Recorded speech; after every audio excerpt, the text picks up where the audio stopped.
আমার বন্ধুগণ, আমি মানুষ, শুরু করেছি আমার সম্মান কত, আমার মর্যাদা কত। সবচেয়ে সুন্দর চেহারা দিয়ে আল্লাহ রাব্বুল আলামিন আমাকে আপনাকে পাঠিয়েছেন, সুন্দর আকৃতি দিয়েছেন, সুন্দর করে বানিয়ে দিয়েছেন। বান্দারে, তোর মস্তকটা তুই আমার সামনে অবনত করবি, নাকটা তুই জমিনের মাটির সঙ্গে মিশায়া দিবি, সেজদায় পড়ে কাঁদবি, আমার হুকুমগুলো মেনে চলবি। 10টা শর্ত আল্লাহ পাক দিয়েছেন, 10টা শর্ত পূরণ করবি। নাম্বার 1 হলো মুনাফিকি করবি না। কিন্তু দুঃখজনক হলো সত্য, আমার দেশের মানুষের ভিতরে ইমানদারের চরিত্র বেশি না মুনাফিকের চরিত্র বেশি?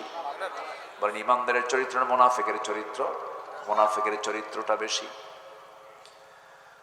নাম্বার 1 আমি বলে ফেললাম, আরো 9টা কারণ আছে, 9টা শর্ত আছে। 1 নাম্বার শর্ত বলে ফেললাম, মুনাফিকি বাদ দিতে হবে, মুনাফিকে রাখা যাবে না। কারণ আল্লাহ রাব্বুল আলামিন মুনাফিকের আচরণটা এত জঘন্য আচরণ যে এই মুনাফিক থেকে বাঁচার জন্য, নিফাকতা থেকে বাঁচার জন্য সূরাতুল মুনাফিকুন নামে একটা সূরা নাজিল করেছেন।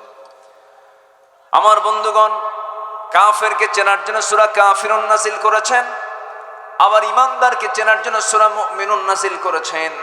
মুমিনুন নাজিল করেছেন ইমানদার হওয়ার জন্য, মুনাফিকুন নাজিল করেছেন মুনাফিক না হওয়ার জন্য, কাফিরুন নাজিল করেছেন কাফের না হওয়ার জন্য। আমরা মুনাফিক হতে চাই না, কাফের হতে চাই না, আমরা কি হতে চাই বলেন? মুমিন হতে চাই। মুনাফিকের আচরণটা বড় ভয়ঙ্কর। মুনাফিকদের নেচার কি, মুনাফিকদের স্বভাব কি, কোরআনে কারীমের বিভিন্ন জায়গায় আল্লাহ রাব্বুল আলামিন বলে দিয়েছেন। যেমন সূরা মুনাফিকুনের সামনেই বলছেন মুনাফিকরা কি হবে। আল্লাহ রাব্বুল আলামিন সুন্দর করে বলছেন, ইন্নাল মুনাফিকিনা লাকাযিবুন। মুনাফিকরা হলো 1 নাম্বার, তাদের চারিত্রিক বৈশিষ্ট্য হলো, খারাপ দিকটা হলো তারা উঠতে বসতে চলতে ফিরতে তাদের 1 নাম্বার পুঁজি হলো তারা মিথ্যা কথা বলে। আমার দেশে তো মিথ্যা নাই, আসতে বলে মিথ্যা আছে না নাই? আচ্ছা, মিথ্যা, এত মিথ্যা কথা এই জাতি বলে। আমার মনে হয় যদি জাতিগতভাবে যদি মিথ্যা কথার জরিপ করা হতো, টপ লিস্টে থাকতো কোন দেশ?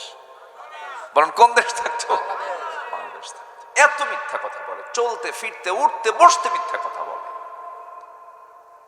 কোনদিন নামাজ কবুল হবে না, কোনদিন ইবাদত কবুল হবে না। মুনাফিকের কোনো বদগুণ থেকে গেলে তার কোনো চাওয়াও কবুল হবে না, কোনো প্রার্থনাও কবুল হবে না। আমার আপনার জিহ্বাকে যদি আমরা মিথ্যা মুক্ত রাখতে পারি, এই জবান দিয়ে আপনি যা চাবেন মহান রব্বুল আলামিন তাই কবুল করে নেবেন। জোরে বলি সুবহানাল্লাহ। মিথ্যার ধারে পাশে যাওয়া যাবে না। সন্তানদের কেমন করে নসিহত দিতে হবে, পরিবার কেমন করে সুন্দর করে গড়ে তুলতে হবে। একজন বড় আল্লাহওয়ালা ছিলেন, যদিও সাহাবী ছিলেন না, একজন সিম্পল মানুষ ছিলেন। আমরা তার সবার নাম জানি, বড় পীর নামে একজন ব্যক্তি ছিলেন। জিলান শহরে তার বাড়ি। আব্দুল কাদের জিলানী রাহিমাহুল্লাহ, বড় আল্লাহওয়ালা তিনি ছিলেন। এই ছোট্ট আব্দুল কাদের জিলানী যখন ছোট ছিলেন, তার মার কাছ থেকে বিদায় নিচ্ছেন। মা, আমি দিন শেখার জন্য মাদ্রাসায় যাচ্ছি, দিন শেখার জন্য প্রতিষ্ঠানের দিকে যাচ্ছি, মা তুমি আমার জন্য দোয়া করো। ছোট্ট আব্দুল কাদেরকে মা বিদায় দিচ্ছেন, সন্তানকে সুন্দর করে জড়িয়ে ধরে কপালে চুমু দিয়ে বলছে, বাজান দিন তো অর্জন করবি, আমি তোকে তোর মা হিসাবে শুধু একটা নসিহত তোমাকে করবো, আমি একটা উপদেশ তোমাকে দেব, এই উপদেশ তুমি আমৃত্যু স্মরণ করবে। মা তুমি বলো তোমার উপদেশটা কি? 1 নম্বর উপদেশ তোমার জন্য আমার একটাই, এবং এটাই ফার্স্ট, এটাই লাস্ট, একটাই তোমাকে উপদেশ করতে চাই। বাবা, জীবনে চলতে ফিরতে যেখানেই যাও না কেন, কখনো জিহ্বায় তুমি মিথ্যা কথা আনবা না, মিথ্যা কথা বলবা না, যাও। এই কথা বলে মা তার সন্তানকে বিদায় দিয়েছে। পকেটে কিছু স্বর্ণ মুদ্রা দিয়েছে, পকেটে কিছু স্বর্ণ মুদ্রা দিয়ে সামান হাতে করে নিয়ে ছোট্ট আব্দুল কাদের যখন শেখার জন্য চলে গেছেন, দিন শেখার জন্য রওনা দিয়েছেন, প্রতিমধ্যে ডাকাত ধরেছে। ডাকাতের দল সবার কাছ থেকে যার কাছে যা কিছু পাচ্ছে সব নিয়ে নিচ্ছে। আব্দুল কাদেরকে বলে ফেললে, এবার তুমি তোমার কাছে কি আছে জিজ্ঞাসা করাই লাগলো না, শুধু একবার বলেছে পকেটের মধ্যে স্বর্ণ মুদ্রা সহ যা কিছু সামান ছিল সব। মানুষ, প্রত্যেকটা মানুষের ভিতরে মনুষ্যত্ব কাজ করে, মানবতা কাজ করে। সঙ্গে সঙ্গে ডাকাত দলের সব সদস্যের চোখে পানি চলে এসেছে। আহারে, এই যে রাত বিরাতে কষ্ট করে রিস্ক নিয়ে ডাকাতি করে সন্তানদের মুখে খাবার দেওয়ার জন্য, কিছু টাকা পয়সা কামাই করার জন্য, অথচ এইগুলো সন্তানটা আমার সন্তানগুলোর সন্তান, আর এই সন্তানটার সামনে আমাদের সামনে দেখতে পাচ্ছি এটাও তো একজন সন্তান, একজন বাপ মার সন্তান। এই সন্তান শিখলো কি, আর আমার সন্তানদেরকে আমরা শিখাচ্ছি কি? চোখের পানি মুছতে মুছতে ওই ডাকাতির পথ ছেড়ে দিয়ে সব তারা আল্লাহওয়ালা হয়ে গেল। জোরে কোন সুবহানাল্লাহ। সত্যবাদিতা। কখনো বাচ্চাদেরকে মিথ্যা শিখাবেন না, ঠকবাজি শিখাবেন না। আমার বন্ধুগণ, বড় ইমাম ছিলেন, বড় একজন হাদিস বিশারদ ছিলেন, বড় একজন হাদিস বেত্তা ছিলেন, যার নামে বড় গ্রন্থ, 1 নম্বর হাদিস গ্রন্থ বুখারীর নামকরণ করা হয়েছে। বুখারী কিন্তু একজন ব্যক্তির নাম, আবু আব্দুল্লাহ মুহাম্মদ ইবনে ইসমাইল আল জুফি আল বুখারী। বুখারা এলাকায় তার জন্ম ছিল, রাশিয়ার বুখারা। সেই ইমাম বুখারীর নামে এই হাদিস গ্রন্থের নামকরণ করা হয়েছে। এই বেচারি হাদিস যখন সংগ্রহ করতে যেতেন, আগে হাদিসটা নেওয়ার আগে যার কাছে হাদিসটা আছে তার চরিত্র আগে দেখতেন, তার সত্যবাদী তাকে লক্ষ্য করে দেখতেন। একটা লোকের কাছে হাদিস আছে, তিনি গেছেন তার কাছে হাদিস সংগ্রহ করার জন্য। হাদিস সংগ্রহ করতে গিয়ে তিনি তার স্বভাব চরিত্রগুলো লক্ষ্য করলেন। মাঠ থেকে ছাগলগুলো নিয়ে আসতেছিলেন। মাঠ থেকে যখন ছাগলগুলো নিয়ে আসে, ছাগলগুলো আসতে চাচ্ছে না। ছাগলের মুখে গাছের পাতা একবার দেয়, আবার টান দেয়, আবার দেয়, আবার টান দেয়। ছাগলকে খাওয়াচ্ছে না, বারবার তাকে লোভ দেখায় তাকে বাড়ির দিকে নিয়ে আসতেছে। ইমাম বুখারী মনে মনে ভাবলেন, যেই লোকটা একটা অবলা জন্তুর মুখ থেকে খাবার একবার টান দেয়, আবার আগায় দেয়, এই লোকটা তো প্রতারক, এই লোকটা তো ঠকানোর মতো প্রবণতা তার মধ্যে আছে। শুধুমাত্র এই স্বভাবটা থাকার কারণে তার কাছ থেকে তিনি সেই হাদিসটাই গ্রহণ করলেন না। আল্লাহু আকবার বলা যাবে না? সরল হতে হবে, মুনাফিকতা রাখা যাবে না, মিথ্যা কথা বলা যাবে না, ওয়াদা ভঙ্গ করা যাবে না, হিংসা নিজের ভিতরে লালন করা যাবে না। হিংসাত্মক মন হলে পরে আপনার কোনো দোয়া আল্লাহর দরবারে কবুল হবে না। শবে বরাত বলেন, শবে কদর বলেন, রমজান মাস বলেন, শেষ রাত বলেন, সেজদায় পড়ে পড়ে কাঁদতে কাঁদতে যদি আপনার চোখের পানিও ফুরে যায়, হিংসার মন নিয়ে আপনি যা চাবেন সেই আল্লাহর দরবারে কোনো দোয়া মঞ্জুর হবে না। হিংসা করার মতো মানুষ তো সাতক্ষীর আগর দাড়ি কোথাও নাই। আছে হিংসা, আছে হিংসা আছে। একটা হাদিস বলি আপনাকে, একটু মনোযোগ দিয়ে কথাগুলো শোনেন। আমার নবীজি এক সাহাবীকে দেখে বললেন, এই সাহাবী জান্নাতি। প্রথম দিন বললেন, আবার দ্বিতীয় দিন আবার দেখা হলো, আবার বললেন, ও সাহাবীরা তোমরা জেনে রাখো এই সাহাবী জান্নাতি। আবার তৃতীয় দিন আবার দেখা হলো, রাসূল বলছেন, ও সাহাবীরা জেনে রাখো এই সাহাবী জান্নাতি। আল্লাহু আকবার বলেন। কয়দিন বললেন? 3 দিন বলে ফেললেন। সঙ্গে সঙ্গে সাহাবীদের মধ্যে কৌতূহল জাগলো, এই সাহাবীকে রাসূল 3টা দিন কেন বললেন জান্নাতি জান্নাতি? সবচেয়ে বেশি কৌতূহল জাগলো হলো ওমর ফারুক রাদিয়াল্লাহু আনহুর ভিতরে। তিনি সোজা ওই সাহাবীকে ফলো করে তার বাড়ি পর্যন্ত চলে গেলেন। 2-3 দিন তার সঙ্গে সময় কাটালেন, সঙ্গ দিলেন। সঙ্গ দেওয়ার পরে বলছে, ভাই রে, রাসূল তোমাকে বারবার জান্নাতের ঘোষণা দিলেন, তুমি কি এমন আমল করো আমাকে বলো তো? তুমি তো আমার চাইতে আমার মতোই তুমি আমল করো, তুমি কি আমল করো বলো তো একটু। এবার সেই সাহাবী কাঁদতে কাঁদতে বলছেন, ভাই ওমর, আমার আমলের মধ্যে কোনো স্বতন্ত্র দিক তেমন কিছু নাই, আপনার মধ্যেও যা আমার মধ্যেও তাই। তবে আমার একটা স্বভাব হলো, আমার হৃদয়ে আমি কোনো হিংসা রাখি না। প্রত্যেক রাত্রে আমি যখন ঘুমাতে যাই, ঘুমানোর পূর্বে সারাদিন যত ব্যক্তির সঙ্গে আমার যত মন কষাকষি হয়েছে, মন ধরাধরি হয়েছে, কোনো রাগারাগি হয়েছে, হয়তো কারোর সঙ্গে কোনো প্রকার কথা কাটাকাটি হয়েছে, কেউ আমাকে কষ্ট দিলেও রাতের বেলা যখন আমি ঘুমাতে যাই, মরতে যাচ্ছি তাজা তো নাও হতে পারি, আর তো নাও উঠতে পারি ঘুম থেকে। ঘুমে যাওয়ার আগে আমি আমার দিল থেকে সবার প্রতি আমার সমস্ত হিংসা রাগ সব কিছু আমার দিল থেকে সাফ করে এরপরে ঘুমায়া পড়ি। যেরকম সুবহানাল্লাহ। ওমর ফারুক তাকে জড়িয়ে ধরে বলছেন, ভাই তোমার এই আচরণটার জন্য, তোমার এই উদারতার জন্য আল্লাহ রাব্বুল আলামিনের প্রিয় হাবিব তোমাকে জান্নাতি বলেছেন। আল্লাহু আকবার বলেন। কি হৃদয়ে কি হিংসা জড়ো রাখবো না উদারতা করবো বলেন? হিংসা না উদারতা? উদারতা। মাফ করে দেওয়ার চিন্তা মাথার মধ্যে বেশি করে রাখবো আমরা। জিদ রাখা যাবে না, হিংসা রাখা যাবে না। হিংসা সমস্ত আমলকে শেষ করে দেয়, নিজের শরীরকে নষ্ট করে ফেলে। হিংসুক আমরা হব না। জোরে বলি ইনশাআল্লাহ। আর জোরে বলি ইনশাআল্লাহ। ইয়াকুম ফিল হাসাদ ফাইনাল হাসাদ ইয়াকুলুল হাসানাত কামা তাকুলুন নারুল হাতাব। এই সমস্ত আচরণ থেকে নিজেকে সংযত রাখবো। জোরে বলি ইনশাআল্লাহ। আমার বন্ধুগণ, মুনাফিকি করা যাবে না। মুনাফিক বড় জটিল সমস্যা। যুগে যুগে মুনাফিক পৃথিবীতে ছিল। ইসলামের যত বড় ক্ষতি হয়েছে কাফেরের দ্বারা, মুশরিকের দ্বারা, বেঈমানদের দ্বারা যতটুকু ক্ষতি হয়েছে তার চেয়ে বেশি ক্ষতি হয়েছে হলো মুনাফিকের দ্বারা। মুনাফিকরা নামাজও পড়ে। আমি কি দোয়া করে দেব? যে উঠতেছে কেন? গরম বেশি? আজকে গরম আছে?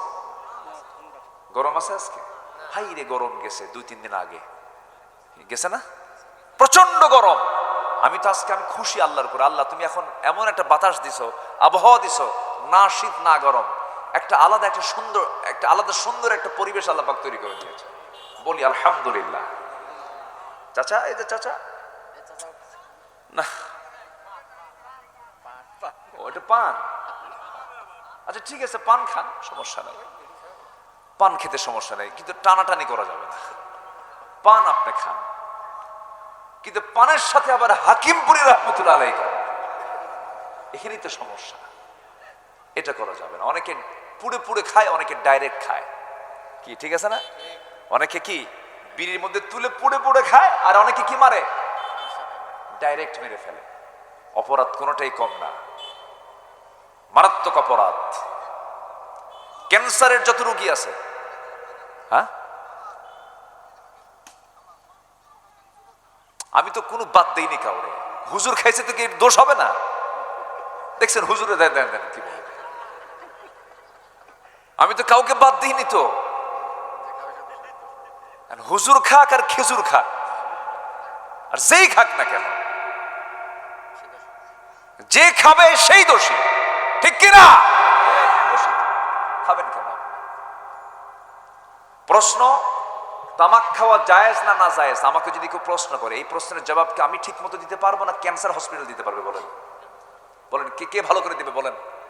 উত্তম উত্তরটা আসবে হচ্ছে ক্যান্সার হসপিটাল থেকে। ক্যান্সার হসপিটালের যে কোনো ডাক্তারকে বলেন যে এই ক্যান্সারের কারণটা কি, কত পার্সেন্ট রোগী আপনার এখানে আসে ক্যান্সারের রোগী, কি কারণ? প্রত্যেকটা ক্যান্সার হসপিটালের ডাক্তাররা বলবে 80% রোগী আসে হলো তামাকের কারণে তাদের ক্যান্সার হয়েছে। তাহলে এখন বলেন, এই তামাক সেবন করা, তামাক খাওয়া, এটা কি কোনোদিন বৈধ কাজ হতে পারে? আজ থেকে বৈধ কাজ হতে পারে? হতে পারে না। শেষ, ক্লিয়ার হিসাব। ফতুয়া তো এটা আমাদের না, ফতুয়া ডাক্তারদের ফতুয়া। মারাত্মক ক্ষতিকর। আমি যে কোন পেশা ফেলাই দিলাম আপনাদের, রাগ করলেন নাকি আপনারা? আচ্ছা, তাহলে মুনাফিকরা ইসলামের সবচাইতে ছোট দুশমন না বড় দুশমন? বড় দুশমন। ইবাদত কবুল করতে হলে, ইবাদত কবুল হতে হলে সেই মুনাফিকতা বাদ দিতে হবে। আমার নবী গোটা জীবনে সবচেয়ে বেশি ক্ষতি, আমার নবীর সবচেয়ে বেশি কষ্ট পেয়েছেন মুনাফিকদের দ্বারা। মুনাফিকদের আমার নবী সবচেয়ে বেশি আক্রান্ত হয়েছেন।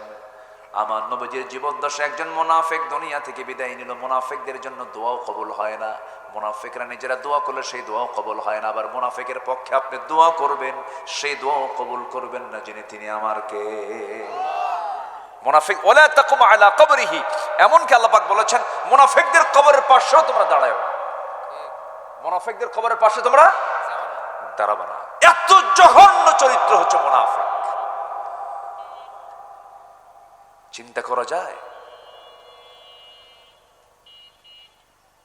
হাজার সহস্র যুবক রাস্তায় নেমে জীবন দিয়ে দিল। জুলাইয়ের কথা মনে আছে আপনাদের? মনে আছে না নাই? মনে আছে না নাই? জীবন দিয়ে দিল। এখন তার সংখ্যা নিয়ে বাজে কথা বলা হয়, তাদের শাহাদত নিয়ে বাজে কথা বলা হয়, অথচ কালকে কথা বললো কি, আজকে তাদের কথা কি? এগুলো কি ইমানদারদের লক্ষণ? না। বড় ভয়ঙ্কর আচরণ। আমার দেশের মানুষ বুক দেখায়, আবার পিঠ দেখাতেও ভয় পায় না। সম্মানিত ভাইয়েরা, এই আচরণগুলো থাকা যাবে না। আমার নবীজি খুব কষ্ট পেয়েছেন মুনাফিকদের দ্বারা বেশি। তো আবার রাসূলের দয়াটা ছিল অত্যন্ত বেশি। তো এক মুনাফিক মারা গেল। মুনাফিক মারা যাওয়ার পর তার একটা ছেলে ছিলেন, তিনি সাহাবী ছিলেন। নবীর কাছে এসে বলছেন, হুজুর আমি জানি আমার আব্বা খুবই খারাপ মানুষ, কিন্তু আমার বাপ তো। হুজুর আপনার কাছে একটা আরজি, আমার কি আপনার জুব্বা একটা দিবেন? কেন, কি করবা? আমার আব্বার গায়ে একটু কাফনের কাপড় হিসেবে বরকত মনে করে আপনার জুব্বাটা আমি একটু পড়াতে চাচ্ছি। আল্লাহু আকবার। রাসূল মানা করলেন না। রাসূল ভাবলেন আমার সাহাবী, ওকে কেমনে মানা করি। আমার নবীজি করলেন কি, ভিতর থেকে একটা জুব্বা নিয়ে এসে বললেন, যাও তোমার আব্বার গায়ে লাগায় দাও। নিয়ে চলে গেছে। বাপকে গোসল করায় দিছে মুনাফিক বাপ। সাহাবীটা ভালো ছিলেন, গোসল করায় দিয়ে নবীজির ব্যবহৃত বরকতের জুব্বাটা তার গায়ে লাগায় দিয়েছেন। কিছুক্ষণ পরে সে বলছে, হুজুর আরেকটা আপনার কাছে প্রস্তাবনা নিয়ে আসছি। হুজুর দয়া করে আমার এই কথা শুনবেন নাকি? কি বলবা বলো হুজুর, দয়া করে আপনি আমার কথা ফেলবেন না। আমার আব্বার জানাজায় আপনি একটু আসতে হবে, আপনি একটু দয়া করে আমার আব্বার জানাজায় আসবেন। আমি জানি আমার বাবা জঘন্য মানুষ ছিলেন, কিন্তু আমার জন্মদানকারী বাবা বারবার এরকম করে চেষ্টা করে মাফের জন্য আল্লাহর কাছে বারবার প্রার্থনা করছিলেন। জন্মদানকারী বাপ তো। এবার রাসূল বলছেন, সাহাবী তুমি আমার খুব প্রিয় সাহাবী, তুমি যেহেতু বলছো আমি কেমন করে মানা করি, যাও তোমার বাবার জানাজা আমি হাজির হব, তুমি চলে যাও। এবার তিনি রওনা দিলেন। রওনা দিয়ে সবার সামনে দাঁড়ালেন। জানাজায় তিনি দাঁড়ায় গেছেন। জানাজার ইমামতি আমার নবীর সামনে। কেউ তো ইমাম হওয়ার কোনো সুযোগ, আমার নবীজি কখনো মুসল্লি ছিলেন না। আমার নবীর সামনে নামাজ পড়ানোর মতো যোগ্যতা পৃথিবীর কারো আছে নাকি বলেন? কারো তো নাই। আমার নবীজি জানাজায় দাঁড়ায় গেলেন। পিছন থেকে ওমর ফারুক রাদিয়াল্লাহু আনহু পিছন থেকে আমার নবীজির জুব্বা টানতেছেন আর বলছেন, হুজুর আপনি কার জানাজা পড়ান? সে তো মুনাফিক। রাসূল বলছেন, সাহাবী আমার আরেক সাহাবী বারবার আমার কাছে বলে আমি কেমন করে মানা করি, আমি জানাজাটা পড়ায়া দিই। আমার নবীজি জানাজা পড়ায়া দিলেন। জানাজা শেষ হওয়ার সঙ্গে সঙ্গে আল্লাহর পক্ষ থেকে চূড়ান্ত সিদ্ধান্ত হলো। কি সিদ্ধান্ত হলো? ৭০ মাররাতান, হে রাসূল আপনি যদি ওই মুনাফিকের জন্য যদি আপনি ৭০ বারের যদি আপনি ৭০ বারেরও বেশি বার যদি আপনি মাফ চান, সেই মুনাফিকের পক্ষের কোন দোয়া আমি আল্লাহ রাব্বুল আলামিন কবুল করব না। আমার নবীজি জানাজা পড়ালেন, তাও কাজে আসলো না। জুব্বা দিলেন, তাও কাজে আসলো না।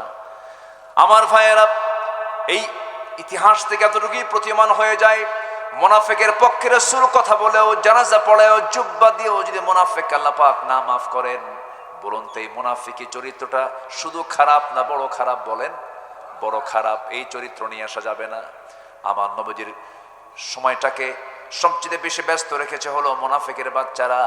বদর যুদ্ধ নিকটবর্তী করেছে মুনাফিকেরা, উহুদ যুদ্ধ নিকটবর্তী করেছে মুনাফিকেরা, খন্দকের যুদ্ধ নিকটবর্তী করেছে মুনাফিকেরা, ওই মক্কার কুরাইশদেরকে খবর দিত মুনাফিকেরা, এই সমস্ত প্যাঁচগুলো লাগায় দিত এই মুনাফিকের বাচ্চারা। এমনকি আমার নবীজি কোন একটা অভিযান শেষ করে, আমার নবীজি কোন এক অভিযান শেষ করে যুদ্ধের ময়দান থেকে শেষ করে ফিরে আসতেছিলেন। সেই যুদ্ধ থেকে যখন বাড়ির দিকে ফিরে আসছেন, মদিনার দিকে ফিরে আসতেছিলেন, আমার নবীজি কোন যুদ্ধে গেলেও বউকে সাথে নিয়ে যেতেন, স্ত্রীকে সাথে নিয়ে যেতেন। স্ত্রী ছাড়া রাসূল কম চলতেন। জীবনে হজ করেছেন কয়বার? একবার। বলেন কয়বার? কয়বার? আমার রাসূল জীবনে হজ করেছেন মাত্র একবার। আমার দেশে এমনও হাজি আছে হজ করেছে ৩ যুগ, একটানা ৩৬ বছর সুদ খাওয়া ছাড়ে না। আছে কি না? এই সময় কেউ যাবেন না, গেলে কিন্তু ভাববো ওটা সুদ খায়। বসে থাকেন। আমাকে উঠায় দিয়েছেন খুব দেরি করে। এত দেরিতে ওয়াজ করলে ওয়াজ হয়? বলে আমি কষ্ট দিয়ে ফেলতেছি আপনাদের নাকি? কষ্ট দিচ্ছে নাকি? একটু বসে। হ্যাঁ, আকাশের তারা তখন আরো আগে ভাগে উত্তর তুলে দিতে হয়। আচ্ছা যাই হোক, আলহামদুলিল্লাহ। আমার মেম্বার কই? মেম্বার তরিকুল ইসলাম মাশাআল্লাহ। আচ্ছা এই লোক মেম্বার কি মানায় কোন? তো ছোটখাটো মানুষ, বিয়ের আগে মাশাআল্লাহ আলহামদুলিল্লাহ। ঠিক আছে, তার উন্নতি দরকার, যুবকদেরই দরকার। ইসলামের প্রবলেম বেশি করেছে বুড়া মানুষ না যুবক মানুষ? ইসলামের বিপক্ষে অবস্থান করেছে বুড়া মানুষ না যুবক মানুষ? বুড়া মানুষ। আবু লাহাব কি চাচা না ভাই? বলেন বলেন বলেন। আচ্ছা, চাচা। আবু জেহেল কে? কি ভাই না চাচা? চাচা। চাচাদের সমস্যা বেশি, আবার চাচারা মন খারাপ করে। এই জন্য ভাই মেম্বার হয়েছে ভালো, আলহামদুলিল্লাহ বলি আলহামদুলিল্লাহ। চাচাদের পরামর্শ দরকার। আবার ওইদিকে আবু তালেব চাচা ছিলেন, আমির হামজা চাচা ছিলেন, কি ঠিক আছে না? চাচারও দরকার আছে, কিন্তু ম্যাক্সিমাম বুড়া মানুষদের ভিতরে ইসলামের বিরোধিতা বেশি ছিল যুগ যুগে, কিন্তু যুবকরা দ্রুত গতিতে সামনের দিকে অগ্রগামী হয়ে চেঞ্জ করে দিয়েছে, ইসলামের বিজয় ছিনিয়ে এনেছে। যেমন করে আমার দেশে স্বৈরাচার পতনের জন্য বুড়া চাচারা পারে নাই, আমরা পারি নাই, যুবকরা পেরেছে, বাপ পারে নাই, সন্তানরা পেরেছে, ঠিক কিনা? তরিকুল খুব ভালো, আসলাম, অত্যন্ত আপ্যায়ন, ব্যবহার খুব মার্জিত। আল্লাহ তুমি তাকে কবুল করো। নামাজ পড়েন তো নাকি? দেখেন এই তো কাম সারছে, তাহলে ভালো কইলাম কেন? এই তো বলে মুশকিল হয়ে গেল। নামাজ যদি না পড়ে একটা ভোট দিবেন না কেউ। কে রাজি আছেন আপনারা? কি ঠিক আছে না?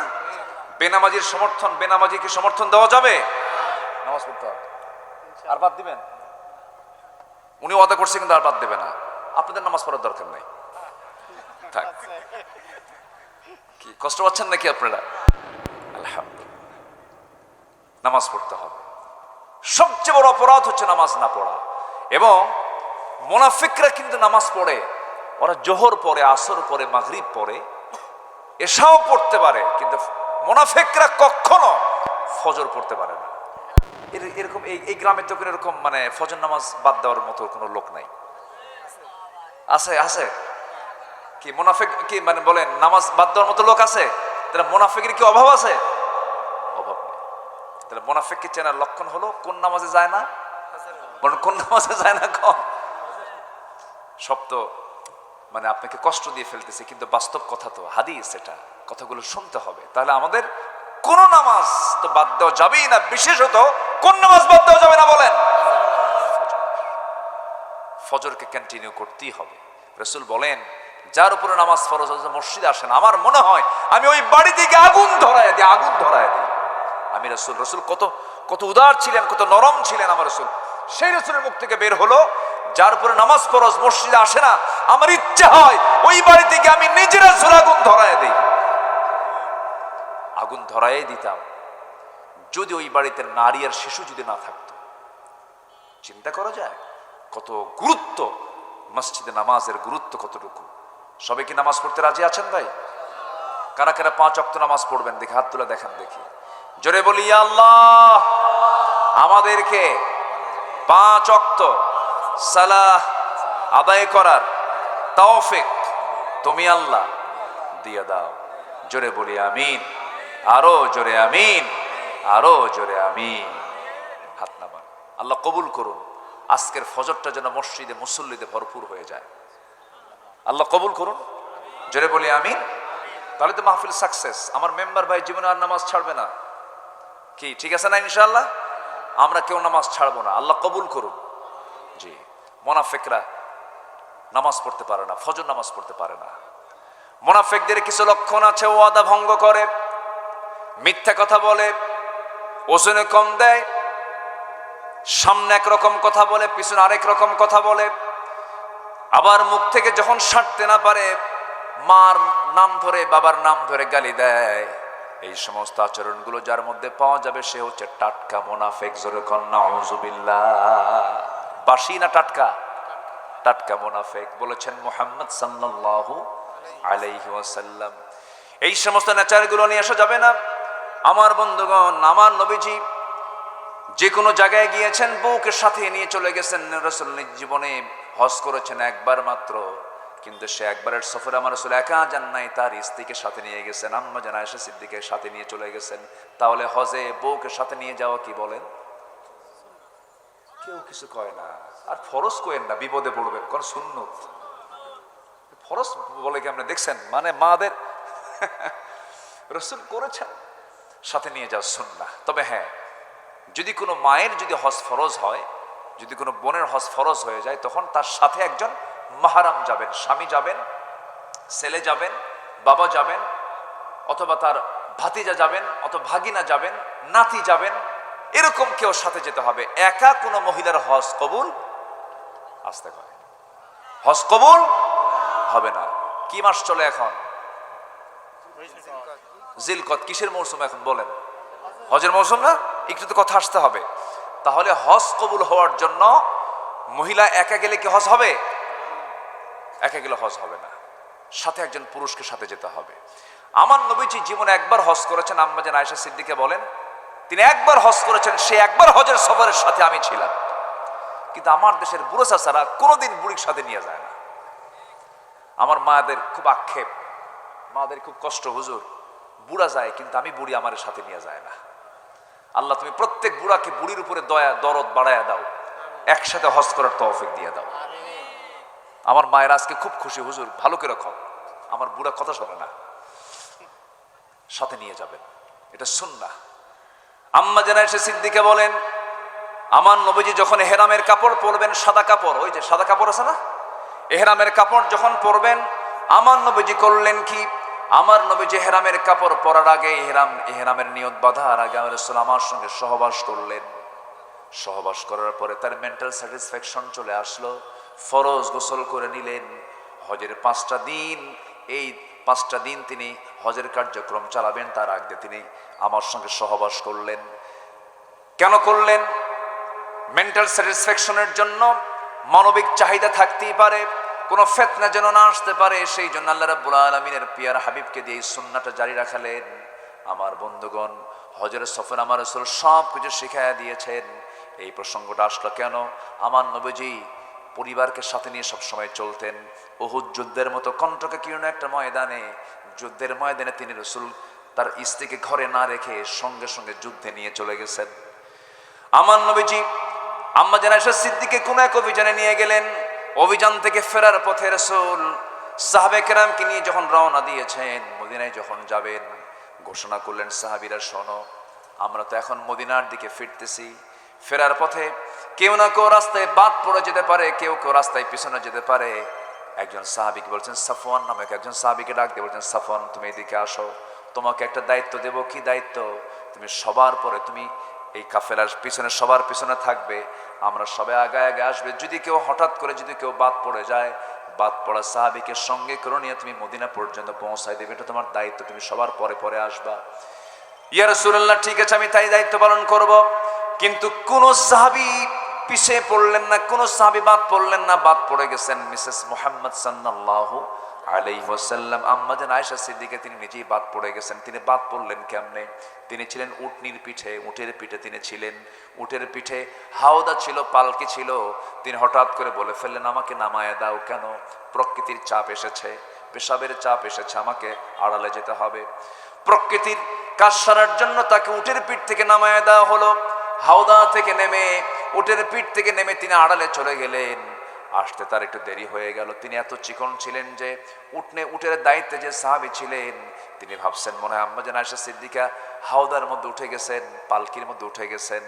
আস্তে করে উটের পিঠে সে হাওদাটা রেখে দিয়া আবার তারা রওনা দিয়েছে।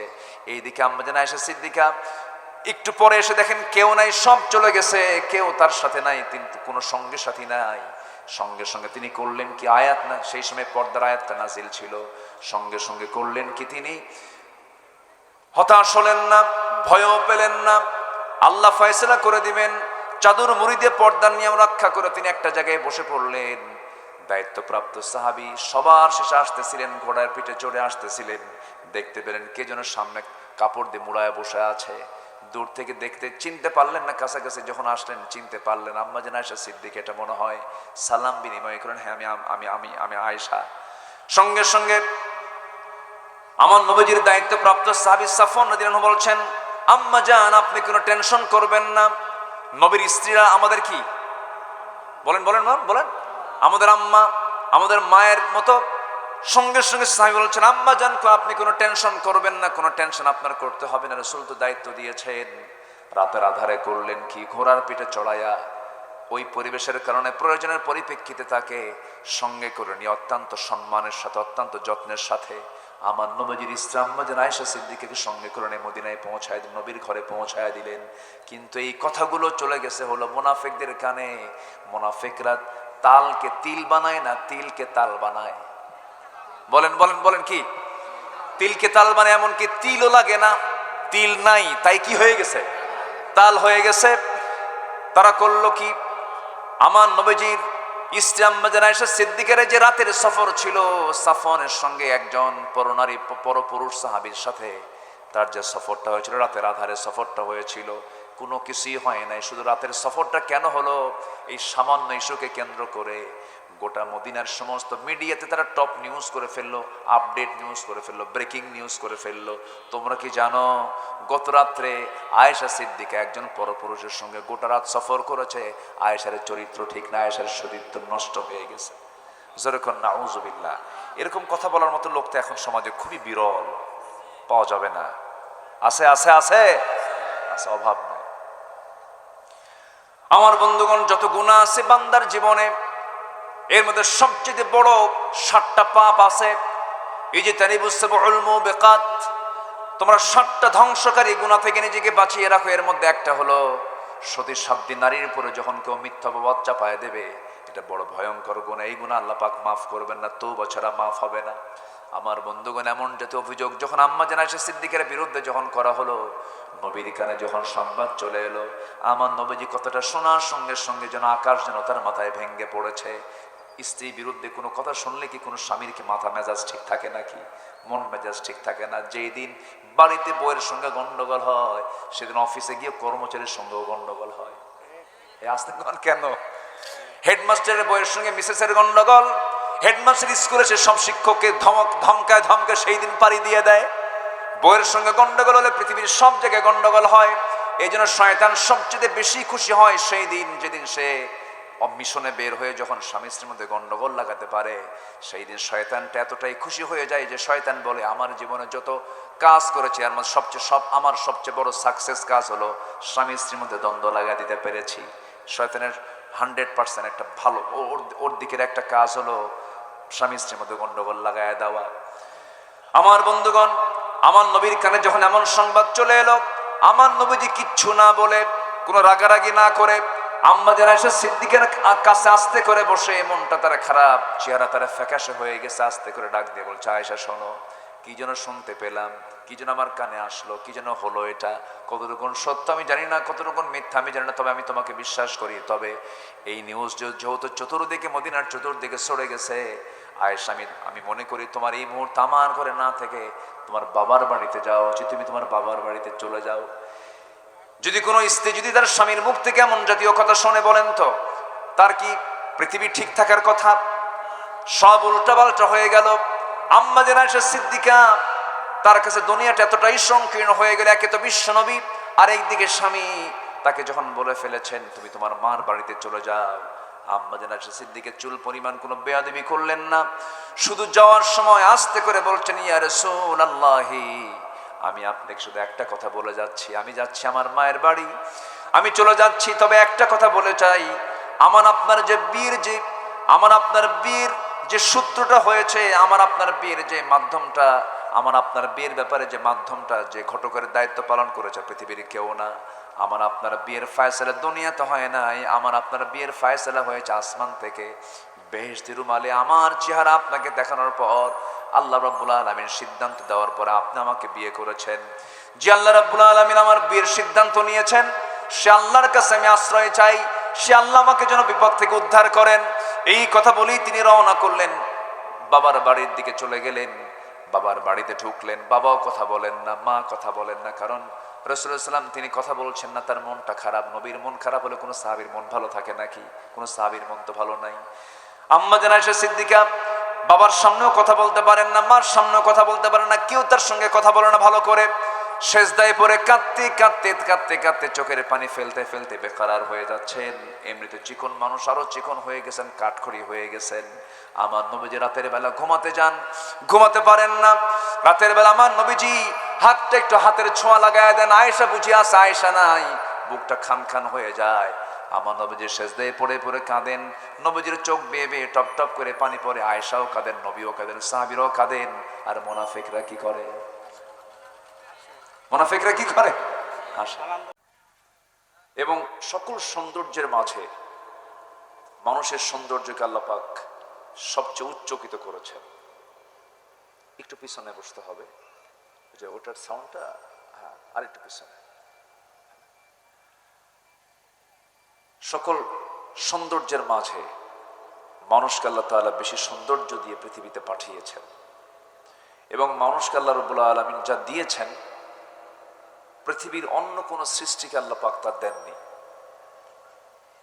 এবং এই পৃথিবীর যা কিছু আমরা দেখতে পাচ্ছি, অসংখ্য মাখলুকাত, 18,000 বললে এটা ভুল, অসংখ্য মাখলুকাত, এই অসংখ্য মাখলুকাত সব আল্লাহ তাআলা বান্দার খেদমতে সৃষ্টি করেছেন। সুবহানাল্লাহ বলবেন না? এবং মানুষকে সবচেয়ে সুন্দর করে বানিয়েছেন। বলুন তো, চাঁদ সুন্দর না মানুষ সুন্দর? অনেকে চুপ করে আছে, ভাবতেছে হুজুর কি কই। বলুন, চাঁদ সুন্দর না মানুষ সুন্দর? মানুষ সুন্দর।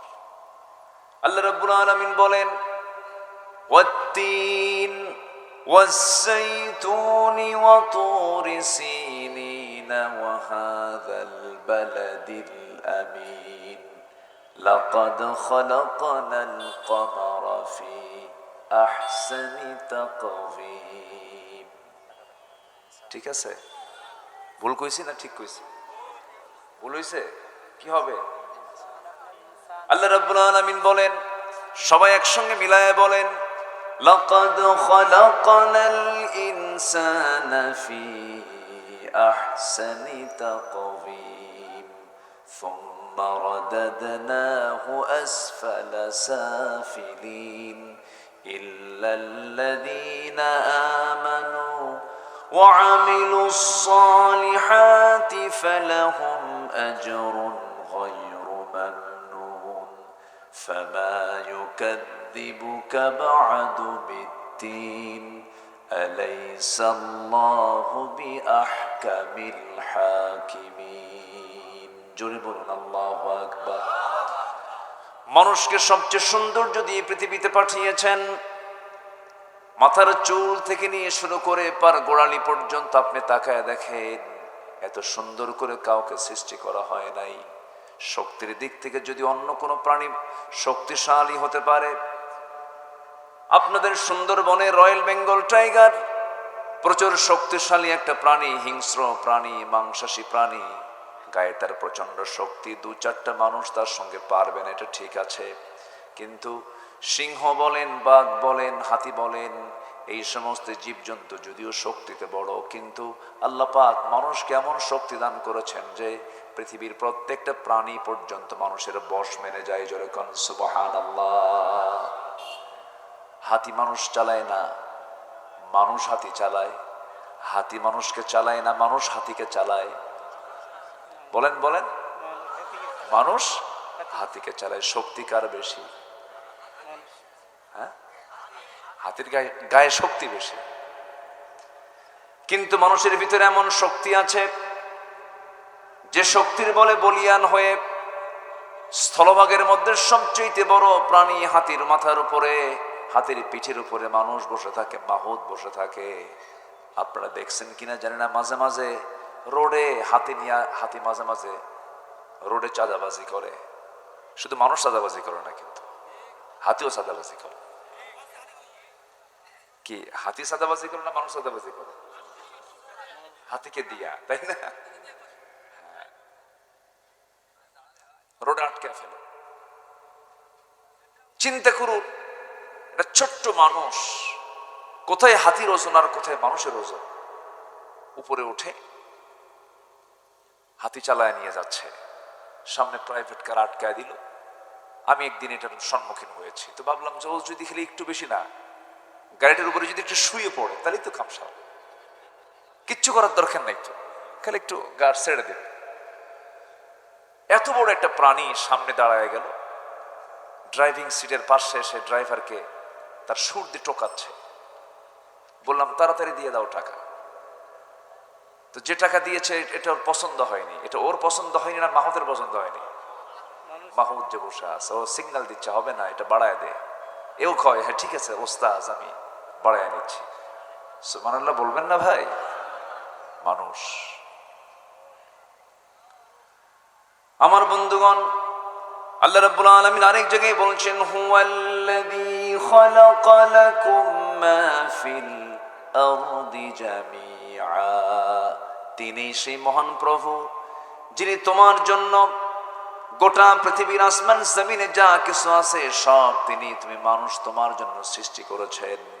সকল সৃষ্টি তোমার খেদমতে নিয়োজিত থাকবে, আর তোমার দায়িত্ব হলো জবান খুলে আওয়াজ দিয়ে আমার সঙ্গে ঠোঁট মিলিয়ে বলুন, সবাই বলেন আলহামদুলিল্লাহি রাব্বিল আলামিন। সবাই বলুন আলহামদুলিল্লাহি রাব্বিল আলামিন আর রহমানির রহিম মালিকি ইয়াউমিদ্দিন ইয়্যাকা না'বুদু ওয়া ইয়্যাকা নাস্তাঈন ইহদিনাস সিরাতাল মুস্তাকিম সিরাতাল লাযীনা আন'আমতা আলাইহিম গায়রিল মাগদুবি আলাইহিম ওয়ালাদ-দাল্লিন। এরপরে এটা জোরে বলেন না ভাই।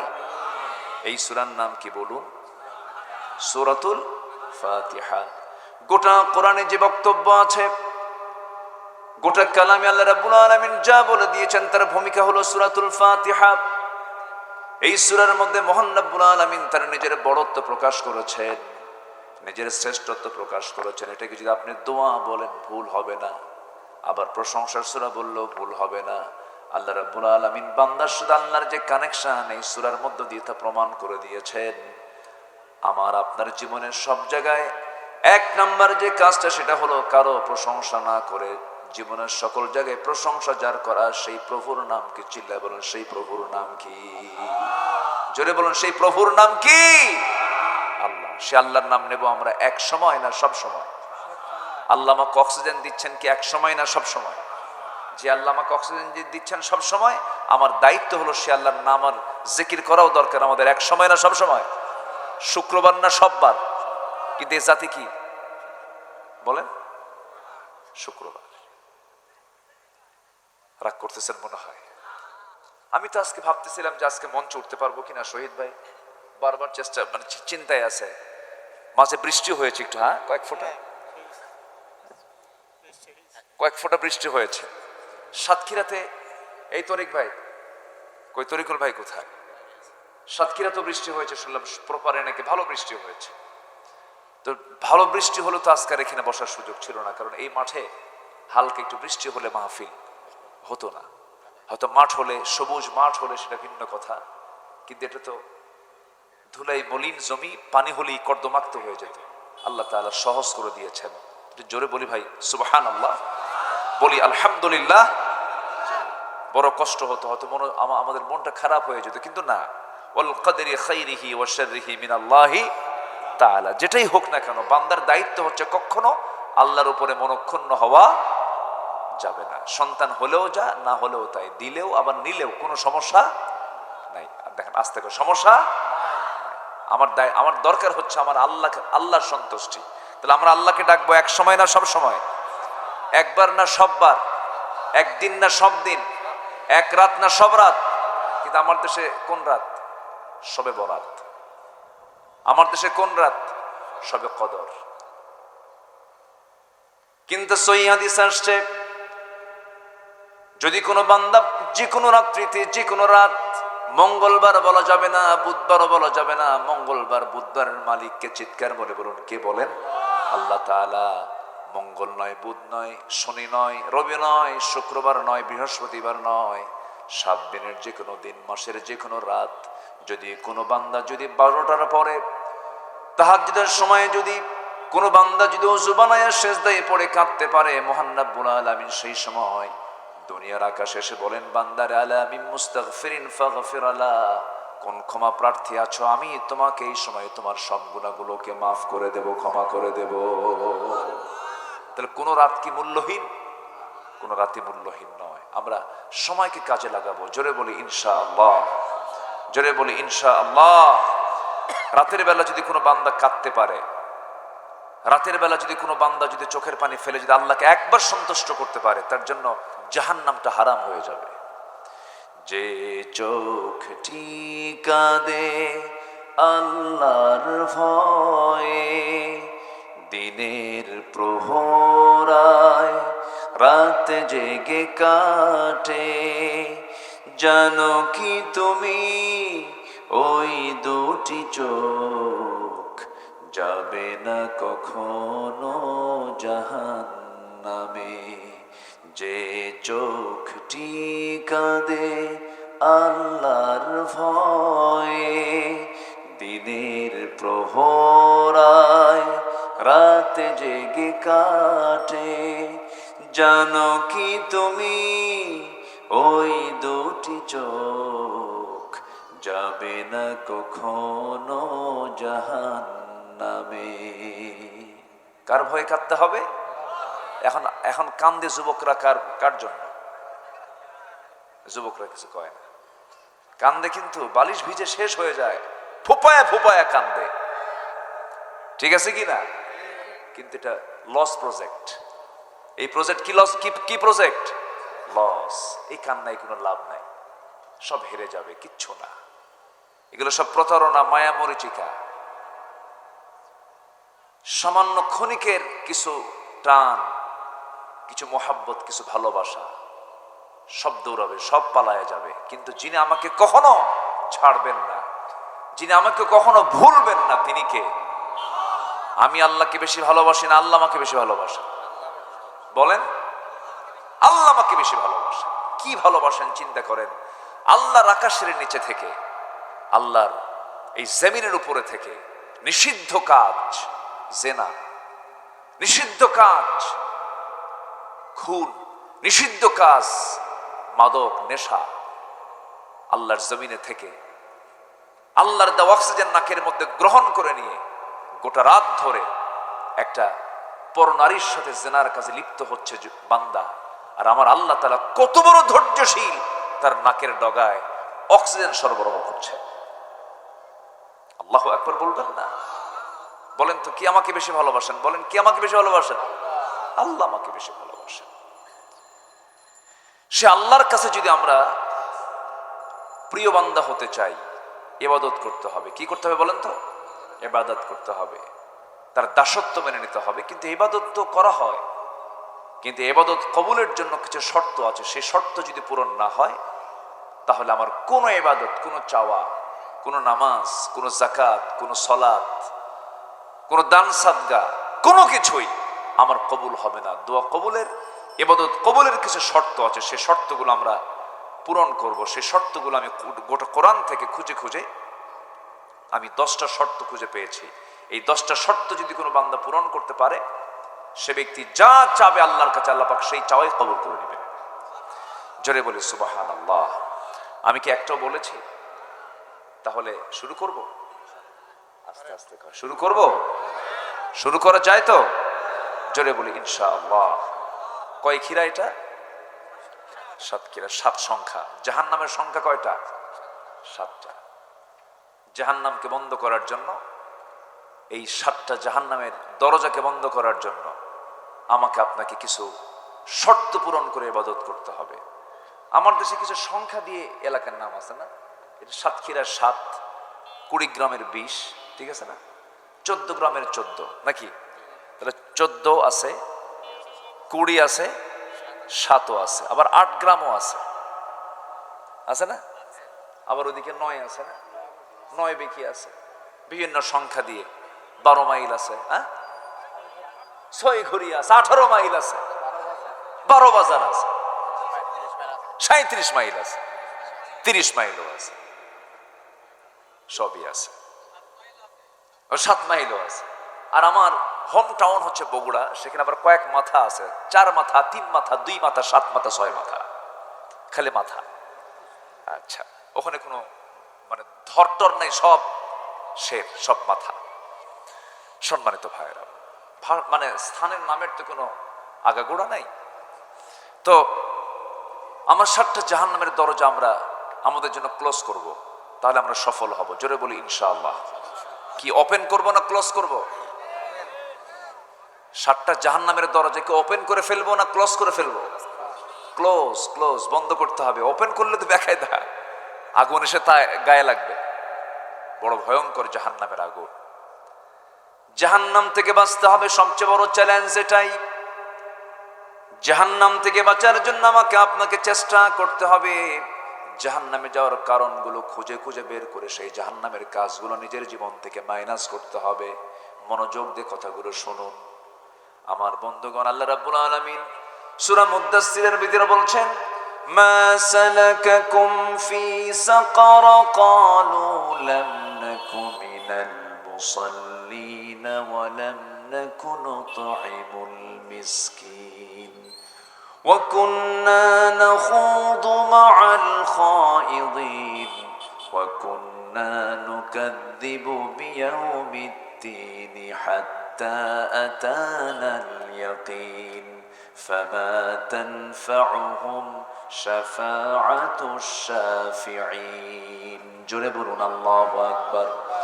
ও দোজখবাসী, আজকে তোমরা দোজখে কেন? দোজখে যাওয়ার কারণ কি?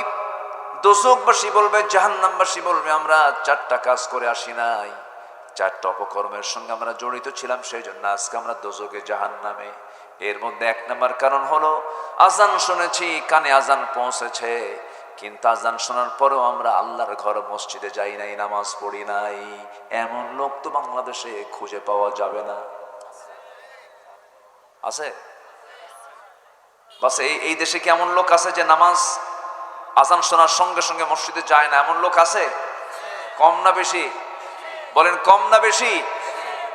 তাহলে এই যে বেনামাজির সংখ্যা আমার দেশে 90%, 95%, 95% লোক নামাজ পড়ে না। এই সমস্যা কি এলাকার সমস্যা না জাতীয় সমস্যা? আর এই জাতীয় সমস্যা দূর করার জন্য কি ব্যক্তিগত উদ্যোগ দরকার না জাতীয় উদ্যোগ দরকার? জাতীয় উদ্যোগ কি নিয়েছে কেউ পর্যন্ত? এখন কথা বললি তাই যে আমাদের এই দিকে চলে গেলে আবার কিছু লোক অসন্তুষ্ট হয়, হুজুর আপনি এই দিকে যাচ্ছেন কেন, রাজনীতি করছেন কেন? মানে রাজনীতি ওদের পৈতৃক সম্পত্তি, ওরা করবে আর আমরা শুধু চেয়ে থেকে দেখব। রাজনীতি এটা জীবনের একটা অংশ। এখানেও ইসলাম আছে না নাই বলেন? আসতে বলবেন না আছে না নাই? আচ্ছা, আবু জেহেল রাষ্ট্র চালাবে আর রসুল শুধু নামাজ পড়বেন, তা হতে পারে না। আলেমরা শুধু মাদ্রাসা চালাবে আর মসজিদ চালাবে, আর চোর বাটপাররা দেশ চালায়া, অর্থনীতির চাকা চালায়া সব টাকা লোপাট করে বাইরে পাচার করবে, এটার নাম ইসলাম নয়। বহু সুযোগ দিয়েছি আমরা, তবে আমার বিশ্বাস বাংলাদেশের ইতিহাসের আমরা যে মুহূর্তে এখন পার করছি, ইতিপূর্বে কখনো ইসলামপন্থী এত সংখ্যা নিয়ে পার্লামেন্টে উপস্থিত হতে পারে নাই যা এবার পেরেছে। কেউ কি আলহামদুলিল্লাহ বলবেন না ভাই? সাতক্ষীরা 100% বলি আলহামদুলিল্লাহ, চুয়াডাঙ্গা 100%, চাঁপাইনবাবগঞ্জ টোটাল জেলাতে 100%, রংপুর টোটাল 100%, এটা জেলাই কাভার। কেউ তো আলহামদুলিল্লাহ কইলেন না। ভালো, এগুলো ভালো দিক, ইতিবাচক দিক। তবে হ্যাঁ, আল্লাহর ফয়সালা তো কিছু ইঞ্জিনিয়ারিং, কিছু ষড়যন্ত্র এটা পূর্বে থেকে ছিল, আছে। তবে কোন ষড়যন্ত্র টিকবে না, ইসলাম বিজয়ী হবে। আমি আপনি থাকি আর না থাকি, ইসলাম বিজয়ী হবে। জোরে বলি ইনশাআল্লাহ। তাহলে নামাজ না পড়া, 95% লোক আমার দেশে নামাজ পড়ে না, তাহলে এটা সমস্যা, জাতীয় সমস্যা। এই জাতীয় সমস্যা জাহান্নাম থেকে বাঁচার জন্য এটা কত বড় একটা সমস্যা।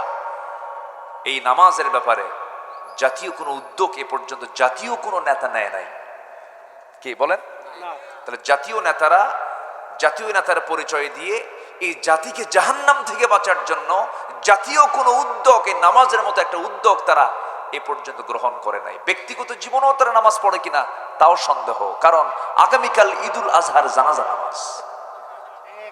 কি কথা কি বুঝতেছেন আপনারা? এবং ওদেরকে যদি সূরা ইখলাস পড়তে দেওয়া হয় 32 দাঁত ভাঙবে, তবু সূরা ইখলাস শেষ হবে না। এরকম লোক আছে না নাই? বড় আছে না নাই? থামেন না, আমার কথা বলতে দেন। সম্মানিত বন্ধুগণ, যে সমস্ত জাতীয় নেতৃবৃন্দ, মুসলিম লিডার যারা, এই দেশ 90% মুসলমানের দেশ, এই দেশের মুসলমানদের আখিরাতে জাহান্নাম থেকে বাঁচার জন্য যেই মূল ইবাদত নামাজটাকে, নামাজ প্রতিষ্ঠার জন্য যাদের কোনো জাতীয় উদ্যোগ থাকতে পারে না, যাদের জাতীয় উদ্যোগ নাই, তারা মুসলিমদের যোগ্য কখনো নেতা হতে পারে না, তারা কখনো জাতীয় নেতৃত্বের যোগ্যতা রাখে না। আমরা এই 54 বছরে এই পর্যন্ত দেখলাম না পার্লামেন্টে দাঁড়িয়ে কোন পার্লামেন্টেরিয়ান নামাজের একটা বিল উত্থাপন করলেন। সেদিন কোন এক পার্লামেন্টেরিয়ান, বয়োবৃদ্ধ জ্ঞানবৃদ্ধ, তিনি মাদকের ব্যাপারে কথা বলেছেন, তামাক চাষের ব্যাপারে, বন্ধের ব্যাপারে, এই ব্যাপারে কিছু কথা বলেছেন। সেখানেও তার বিরুদ্ধে নেগেটিভিটি কিছু কথা আসছে। আমার দেশে এই 20 কোটি মানুষ, বলুন তো, আমি আপনাকে প্রশ্ন করছি, বলুন তো, ভাত বেশি খায় না বিড়ি বেশি খায়? সিগারেট, ওটা 1 ডিগ্রি বেশি। আচ্ছা, কি যে টানা টানে, কি যে খাওয়া খায়, কি যে মজা পায় আল্লাহ জানে। এত নেশা, এত নেশার তীব্রতা, বহুদিন আগের কথা, 18 বছর আগে হবে। আমি কোন এক মাহফিলে বলতেছিলাম, উত্তরবঙ্গে জান্নাতের বর্ণনা দিচ্ছিলাম, জান্নাতের খাবারগুলো কি হবে। এক মুরব্বী সামনে থেকে দাঁড়ায় বলে, হুজুর জান্নাতের বহু খাবারের কথা বললেন, বিড়ি নাই। দেখেন ওনার কি পেরেশানি, ওনার কি চিন্তা, ওনার কি একটা মোহাব্বত ঢুকে গেছে বিড়ির সাথে, যে উনি তো একটা বারো বিড়ির কথা বলল না। বলুন তো, জান্নাতের মধ্যে কি অস্বাস্থ্যকর কোনো খাবার থাকবে? পচা আবর্জনার কোনো খাবার থাকবে? আচ্ছা, বিড়ি কি স্বাস্থ্যকর কোনো খাবার? বিড়ির গায়ে ওয়াজ আছে না নাই বলেন তো? বিড়ির গায়ে কিন্তু ওয়াজ আছে, সংবিধিবদ্ধ সতর্কীকরণ, ওয়াজ করে দিচ্ছে। ধূমপান মৃত্যু ঘটায়, ধূমপান হৃদয় রোগের কারণ, ধূমপান যৌন রোগের কারণ, ধূমপান স্বাস্থ্যের জন্য ক্ষতিকর, কত কি, ধূমপান ক্যান্সারের কারণ, বহু কিছু কয়। এত আর শোনার পর কয় মরে যাবো, তাও খাওয়া ছাড়বো না। খাচ্ছে, মরে যাচ্ছে, একদম মুমূর্ষ অবস্থা। মরার আগ দিয়েও ছেলেকে ডাক দিচ্ছে, ছেলের নাম জহুরুল। জহুরুল, ও জহুরুল, কলকিটা নিয়ে আয়, মরেই যখন যাচ্ছি টানটা দিয়েই মরি। কি কথা কি বুঝতেছেন? এই হচ্ছে আলহাকুমুত তাকাসুর হাত্তা যুরতুমুল মাকাবির। আপনাদের কুষ্টিয়াতে আমির হামজার বাড়ি কোথায়? কুষ্টিয়া।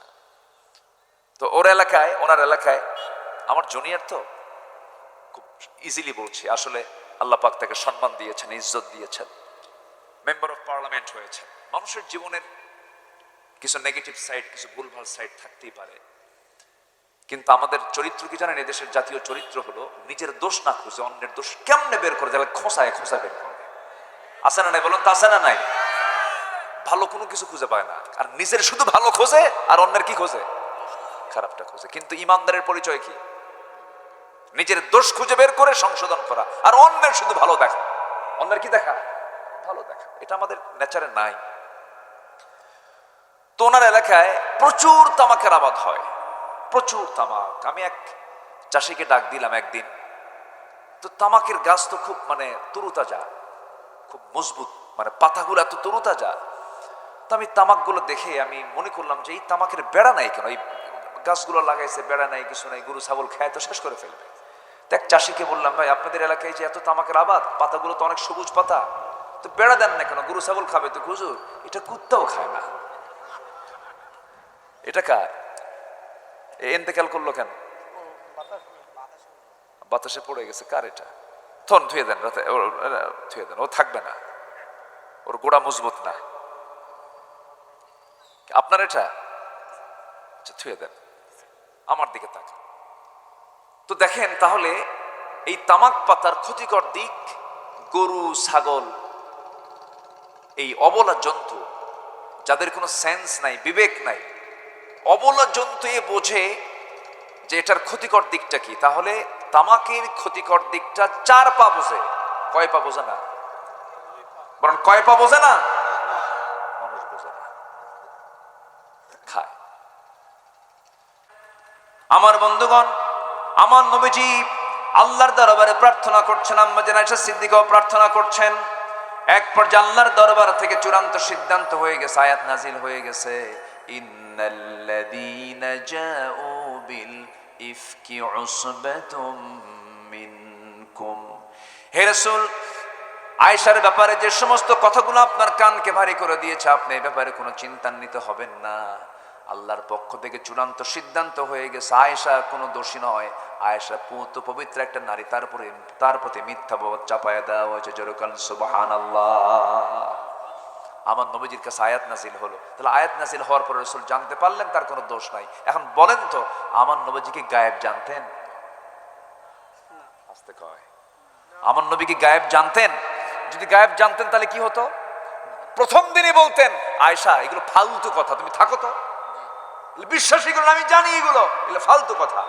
রাসূল গায়েব জানতেন না, ইফকের ঘটনা হচ্ছে তার সবচাইতে বড় প্রমাণ, ঠিক কিনা বলেন? আর আমার দেশের পীর কেবলারা গায়েব জানে। বুঝলেন? দরবারে যায়, বাবা ও বাবা বাচ্চা কি হবে? আমার কপালে কি বাচ্চা কাচ্চা আছে? 18 বছর যাবৎ বাচ্চা নাই। বাবা করে কি জানেন? চোখ বন্ধ করে থাকে, দরবারের মধ্যে চোখ বন্ধ করে থাকে আর হ হ হ করে। চোখ বন্ধ করে 10 মিনিট থাকার পরে হঠাৎ করে একটা আওয়াজ হয়, যা। ছেলে অথবা মেয়ে, এগুলো কিচ্ছু না, ভণ্ডামি। 1.5 হাতের লাঠির পিটন খাইলে সব ভণ্ডামি দূর হয়ে যাবে, ঠিক কিনা? গায়েবের মালিক কে? বলেন, গায়েব কে জানেন? আল্লাহ জানেন। গায়েব পৃথিবীর কেউ জানে না, এমনকি রাসূলও জানেন। আলিমুল গায়বি ওয়াশ শাহাদা, সমস্ত গায়েবের মালিক হচ্ছেন কে? বলেন কে কে কে? আল্লাহ তাআলা। আম্মা জান আয়েশা সিদ্দিকা বলেন, আল্লাহ পাক আমাকে 9টি কারণে বিশেষ শ্রেষ্ঠত্ব দান করেছেন। আমি 9টা কারণে অন্যান্য স্ত্রীদের চাইতে আমি শ্রেষ্ঠ। আল্লাহু আকবার বলেন। নাম্বার 1, আমি একমাত্র আমার নবীর জীবনের কুমারী স্ত্রী ছিলাম। আমার নবীজির যত স্ত্রী ছিলেন সব ছিলেন বিবাহিতা। প্রথম স্ত্রী আম্মা জান খাদিজা ছিলেন আমার নবীজির জীবনে প্রথম স্ত্রী। রাসূল ছিলেন 4th হাজবেন্ড, 4 নম্বর স্বামী ছিলেন মুহাম্মদ সাল্লাল্লাহু আলাইহি ওয়াসাল্লাম। 3 স্বামী ইন্তেকাল করার পর 4th নম্বর স্বামী ছিলেন মুহাম্মদ সাল্লাল্লাহু আলাইহি ওয়াসাল্লাম। এবং এটাও জেনে রাখেন যে তার চাইতে 15 বছরের বড় আম্মা জান খাদিজার মৃত্যু হয়েছে 24 বছর পর। এই 24 বছরে আল্লাহ পাক তার গর্ভে দিয়েছেন 4টা মেয়ে সন্তান এবং 3টা ছেলের সন্তান। 3টা ছেলের সন্তানই মারা যায় আর 4টা ছেলের সন্তান পৃথিবীতে বেঁচে থাকেন। সব সন্তান শুধু ওই আম্মা জান খাদিজার গর্ভেই ছিল, আর কোনো স্ত্রী গর্ভে কোনো সন্তান আসে নাই। এবং এই 24 বছর আমার নবীজি দ্বিতীয় কোনো বিবাহ করেন নাই, আল্লাহ তাকে বিবাহ করার অনুমতিও দেন নাই। আর বাকি ওনার ইন্তেকালের পরে যে বিয়েগুলো করেছেন সম্পূর্ণ হুকুম এসেছে কার পক্ষ থেকে? আসতে বলেন, কার পক্ষ থেকে? আল্লাহর পক্ষ থেকে। এই ইতিহাসটা জানা দরকার সবার। তাছাড়া এটা নিয়ে অনেকে নাটক করে। কি কথা কি বুঝতেছেন? নাস্তিকরা কয় রাসূল ছিল নারী পিপাসু। জোরে কোন নাউজুবিল্লাহ। ইতিহাস জানে না। আচ্ছা বলেন তো, 25 বছরের যুবক 40 বছরের একজন মহিলার সঙ্গে ঘর সংসার করেছেন 25 বছর, দ্বিতীয় কোনো বিবাহ করেন নাই। বলেন তো এর মধ্যে কি কোনো গন্ধ আছে? এরকম নাই। আচ্ছা, আম্মা জান আয়েশা সিদ্দিকাকে এত অল্প বয়সে 13 বছরের বয়সে তাকে স্ত্রী বানায়া ঘরে নিয়ে আসলেন কেন? কেন উদ্দেশ্য? কি উদ্দেশ্য ছিল? 1 নম্বর উদ্দেশ্য ছিল আল্লাহ তাআলার হুকুম ছিল। আম্মা জান আয়েশা সিদ্দিকা ছিলেন 6 লক্ষ হাদিসের হাফেজা।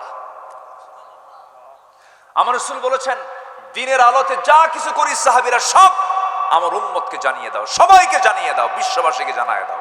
আমার স্ত্রীরা রাতের আধারে যা কিছু করি তাও তোমরা জানিয়ে দাও। তাহলে ঘরের ভিতরেও আমল আছে না নাই? বলেন, ঘরের ভিতরকার তথ্য কি পুরুষ সাহাবীরা দিতে পারবেন না? স্ত্রীদের দরকার আছে, স্ত্রীর দরকার আছে। এই জন্য আল্লাহ পাক তাকে বিয়ে করার ইঙ্গিত দিয়েছেন। একটু কি সুবহানাল্লাহ বলা যাবে না ভাই? আম্মা জান আয়েশা বলেন, 9টা কারণ আমি শ্রেষ্ঠ। নাম্বার 1, আমি একমাত্র কুমারী। নাম্বার 2, 9 বছর বয়সে বিয়ে হয়েছে, 13 বছরে বধূ হয়ে নবীর ঘরে পদার্পণ করেছি। আমি আয়েশা নিজে জিব্রাইলকে নিজের চোখে দেখতে পেয়েছি। আমি নিজেকে গর্বিত মনে করি, আমি যে বিছানায় শুয়ে থাকতাম নবীজির সঙ্গে একই চাদরের নিচে, ওই সময় ওহী নাজিল হতো, আমি থাকতে ওহী নাজিল হতো। সুবহানাল্লাহ বলবেন না? আমি আয়েশা, আমি নিজেকে গর্বিত মনে করি, আল্লাহ পাক আমাকে এই শ্রেষ্ঠতা দান করেছেন। আমার নবীজি জীবনের শেষ বিদায়টা কারো ঘরে হয় নাই, রাসূল আমার ঘরটাকে পছন্দ করেছেন, আমার ঘরে রাসূল দুনিয়ার শেষ নিঃশ্বাস ত্যাগ করেছেন। আমি নিজেকে গর্বিত মনে করি। আম্মা জান আয়েশা বলেন, আমি আর রাসূলকে যে খাবার খাওয়ায় দিয়েছি, নবী তার জীবনের শেষ খাবারটা খেয়েছেন, আমি আয়েশা আমার মুখের লালা খেয়ে দুনিয়া থেকে বিদায় নিয়েছেন। আমি নিজেকে গর্বিত মনে করি, রাসূল আমার উরুতে মাথা রেখে আরাম ফরমাইয়াছেন। আমি রাসূলকে শেষ বিদায়টা জানায়া দিয়েছি। আমার নবীজি দুনিয়া থেকে বিদায় হওয়ার আগে আমার সঙ্গে সর্বশেষ কথা বলেছেন। আমার নবীজি কতটুকু পারিবারিক মানুষ ছিলেন, পরিবারকে কত গুরুত্ব দিতেন। রাসূল দুনিয়া থেকে বিদায় হওয়ার সময় তিনি স্ত্রীর উরুতে মাথা রেখে শেষ কথা স্ত্রীর সঙ্গে বলেই তিনি দুনিয়া থেকে বিদায় নিয়েছেন। জোরে বলেন সুবহানাল্লাহ। পারিবারিক লোক ছিলেন রাসূল, পরিবারকে সময় দিয়েছেন। আমার রাসূল বলেছেন, যে ব্যক্তি তার স্ত্রীর কাছে ভালো সেই বান্দা আল্লাহর কাছে ভালো। আবার যে স্ত্রী তার স্বামীর কাছে ভালো, আল্লাহ বলেন সেই বান্দি আমার কাছে ভালো। পারিবারিক জীবনটাকে কত মজবুত আল্লাহ তাআলা দেখতে চান। আম্মা জান আয়েশা সিদ্দিকা বলেন, আমি নিজেকে গর্বিত মনে করি, রাসূল যখন আমাকে বললেন, আয়েশা মুখটা কেমন যেন গন্ধ মনে হচ্ছে, একটা মেসওয়াক এনে দাও, তো মেসওয়াক এনে দিলাম। মেসওয়াক এনে দিয়ে দেখি মেসওয়াকটা দেখে আগাটা শক্ত, আমি নিজে চাবায়া দিলাম। নবীর হাতে যখন দিলাম, নবীজি আমার মুস্কি মুস্কি হাসি মারলেন। মুমূর্ষ অবস্থা মুস্কি মুস্কি হাসি মেরে রাসূল আমাকে বলছেন, আয়েশা আমি তোমার মুখের লালাগুলো চুষে চুষে খেলাম, আমি তোমার হক আদায় করলাম। আম্মা জান আয়েশা বলেন, রাসূল নিজের জীবনের শেষ খাবার খেয়েছেন, আমি আয়েশা আমার মুখের লালা খেয়ে দুনিয়া থেকে বিদায় নিয়েছেন। এবং রাসূলকে যখন বিদায় দেব আমি, রাসূল আমার উরুতে মাথা রেখে আরাম ফরমাচ্ছিলেন। নবীজি নামাজ পড়ার জন্য পেরেশান হয়ে যাচ্ছেন, রাসূল দাঁড়ানোর চেষ্টা করছেন। এমন সময় রাসূল বলছেন, আয়েশা আমার মাথার চুলটা একটু পানি দিয়ে ভিজে দাও তো। প্রচন্ড মাথা ব্যথা। রাসূল জীবনের শেষ সময় তার দুইটা রোগ ছিল, একটা হলো মাইগ্রেন মাথা ব্যথা, আর একটা হলো জ্বর এবং মাথা ব্যথা হওয়াটা হলো খাঁটি সুন্নাহ। যেরকম সুবহানাল্লাহ, জ্বর এবং মাথা ব্যথাটা কি রোগ বলেন? এটা সুন্নাহ রোগ, রাসূলের সুন্নাহ রোগ ছিল এটা। রাসূলের মাথা ব্যথা ছিল এবং জ্বর হয়েছিল। নবীজি এই দুইটা রোগে আক্রান্ত হলেন এবং বিষক্রিয়া দেখা দিয়েছিল রাসূলকে মেরে ফেলার জন্য। ওই বদমাইশগুলো আমার নবীজির জীবনকে শেষ করে দেওয়ার জন্য খাবারের মধ্যে বিষ ঢুকাইয়া দিয়েছিল। দুনিয়া থেকে বিদায় হওয়ার পূর্বে ওই সময় 3 জন ব্যক্তি খেয়েছিলেন, রাসূল একজন আর দুজন সাহাবী খাওয়া মাত্রই দুনিয়া থেকে তারা বিদায় নিয়েছিলেন, তারা মারা গেছেন বিষক্রিয়ায়। রাসূল বেঁচে ছিলেন, কিন্তু এই বিষক্রিয়াটা নবীর ইন্তেকালের পূর্বে যখন বিষক্রিয়া দেখা দিল, নবীজি ওই কষ্ট পাচ্ছিলেন, মাথা ব্যথা হচ্ছিল, জ্বর এসেছিল। আম্মা জান আয়েশা সিদ্দিকা বলেন, রাসূল যখন মারা যাবেন আমাকে আস্তে আস্তে করে ডাক দিচ্ছেন, আয়েশা জীবন প্রদীপ নিভে যাবে, আমি যে কোনো মুহূর্তে দুনিয়া থেকে বিদায় নিয়ে নেব। আমি আমার কলিজার টুকরা শেষবারের ফাতিমাকে আমি একটা নজর দেখতে চাই, ফাতিমাকে একটু ডেকে পাঠাও তো। সহিহ হাদিসের বর্ণনা এটা। আম্মা জান আয়েশা সিদ্দিকা সঙ্গে সঙ্গে ডাক দিলেন। ফাতিমা রাদিয়াল্লাহু তাআলা দরজার কাছে আসলেন, দরজা খুললেন। দরজা খোলা মাত্রই ভয় অস্থির হয়ে যাচ্ছেন। রাসূল বলছেন, ও ফাতিমা ভয় অস্থির হও কেন, কি হয়েছে? কাব্বা আসমান জমিন বরাবর কাকে যেন দেখলাম, বিশাল আকৃতি। রাসূল বলছেন, ফাতিমা রে চিন্তা করো না, দরজা লাগায় দিয়া কোনো লাভ নাই। ভাই মালাকুল মউত চলে আসছে, আমার জান কবজের সময় চলে আসছে, আমি দুনিয়া থেকে বিদায় নিয়ে নেব। ফাতিমা এই দিকে আয়, কান্দিস না। কানের মধ্যে মুখ ঢোকায় বলছেন, আমি মরে যাব, আমার মরার পর তুই প্রথম মরে যাবি, কবরের জিন্দেগিতে তোর সঙ্গে আমার প্রথম সাক্ষাৎ হয়ে যাবে, ফাতিমা যা। ফাতিমাকে বিদায় দিলেন। নবীজি পরিবারকে এত গুরুত্ব দিতেন, মেয়েদেরকে এত দাম দিতেন। আমার নবীজি ফাতিমাকে বিদায় দিয়া আমার নবীজি এবার বলছে, ও আয়েশা আমি দুনিয়া থেকে বিদায় নিচ্ছি, আমি আমার উম্মতকে দারুণ ভালোবাসি, উম্মতের জন্য সারা জীবন কেঁদেছি, এখনো কাঁদতেছি। আমার উম্মতকে একটা কথা বলে দিবা, আমার উম্মতরা যেন কখনো 5 ওয়াক্ত নামাজ না ছেড়ে দেয়। আমার উম্মতকে নামাজের কথা বলবা।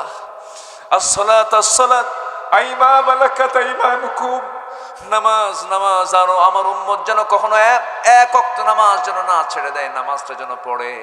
আম্মা জান আয়েশা সিদ্দিকা বলেন, নবীজির শেষ হাদিসটা তিনি আমার সামনে বর্ণনা করে দুনিয়া থেকে বিদায় নিয়ে নেন। আমার বন্ধুগণ, এই আম্মা জান আয়েশা সিদ্দিকার সঙ্গে কত বড় মুনাফিক আচরণ করলো মুনাফিকরা। আমার নবীজির কাছে যখন আয়াত নাজিল হলো, নবীজি আনন্দ প্রকাশ করলেন, খুব আনন্দিত হলেন। আমার নবীজি ঘর থেকে দ্রুত বের হয়ে গেলেন, বের হয়ে বলছেন সাহাবীরা আয়াত নাজিল হয়ে গেছে। সাহাবীরা হাসতেছে, আমার নবী হাসতেছেন, দৌড় মেরে চলে গেছেন শ্বশুর বাড়িতে। স্ত্রীকে গিয়ে ডাকছেন, আয়েশা তুমি কোথায়? তিনি ভিতরের ঘরের মধ্যে বসে আছেন, দরজা খুলতেছেন না। এমন সময় শাশুড়িকে ডাক দিয়ে বলছেন, আম্মা জান আয়েশা সিদ্দিকা কোথায়? কই যে ঘরের ভিতরে বারবার ডাকেন, দরজা খোলে না, দরজায় সাড়া দেয় না। রাসূল বলছেন, ও আয়েশা তুমি কোথায়? হুমায়রা ও লাল টুকটুকো তুমি কোথায়? আনন্দ চিত্ততা নিয়ে বারবার ডাকতেছেন, সামনে দাঁড়ায় গেছেন। এবার বলছেন, আয়েশা আল্লাহ তোমার পক্ষে আয়াত নাজিল করেছেন, আল্লাহ তোমাকে সুন্দর সার্টিফিকেট দিয়েছেন, সে আয়াতটা নিয়ে তোমার সামনে হাজির হয়েছি। আম্মা জান আয়েশা সিদ্দিকা মাথা নিচু করে বলছেন, আমি ইব্রাহিমের আল্লাহর প্রশংসা করি। কার প্রশংসা করি? কার আল্লাহ? ইব্রাহিমের আল্লাহর প্রশংসা করি। রাসূল বলছেন, আয়েশা তোমার রাগ কমে নাই কেন?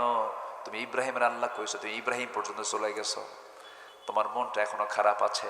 চিন্তা করুন, আগে আম্মা জান আয়েশা সিদ্দিকা কত বড় মেধাবী ছিলেন, রাগ করেছেন বটে, কিন্তু মেজাজটাও ছিল ইলমের ভিতরে। যেরকম সুবহানাল্লাহ, মেজাজটা কিসের ভিতরে?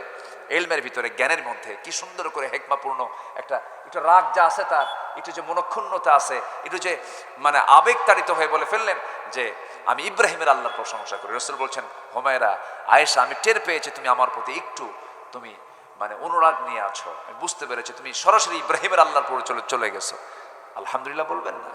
রাগারাগি হলেও মাত্রাতিরিক্ত কোনো শব্দ চয়ন মুখ থেকে বের করা যাবে না। স্বামী স্ত্রীর মধ্যে দ্বন্দ্ব থাকতে পারে, কিন্তু শব্দ চয়নে খুব সাবধান থাকতে হবে। সে আপনার সম্পদ, আপনি তার সম্পদ। সে আপনার পোশাক, আপনি তার পোশাক। সে আপনার সম্মান, আপনি তার সম্মান।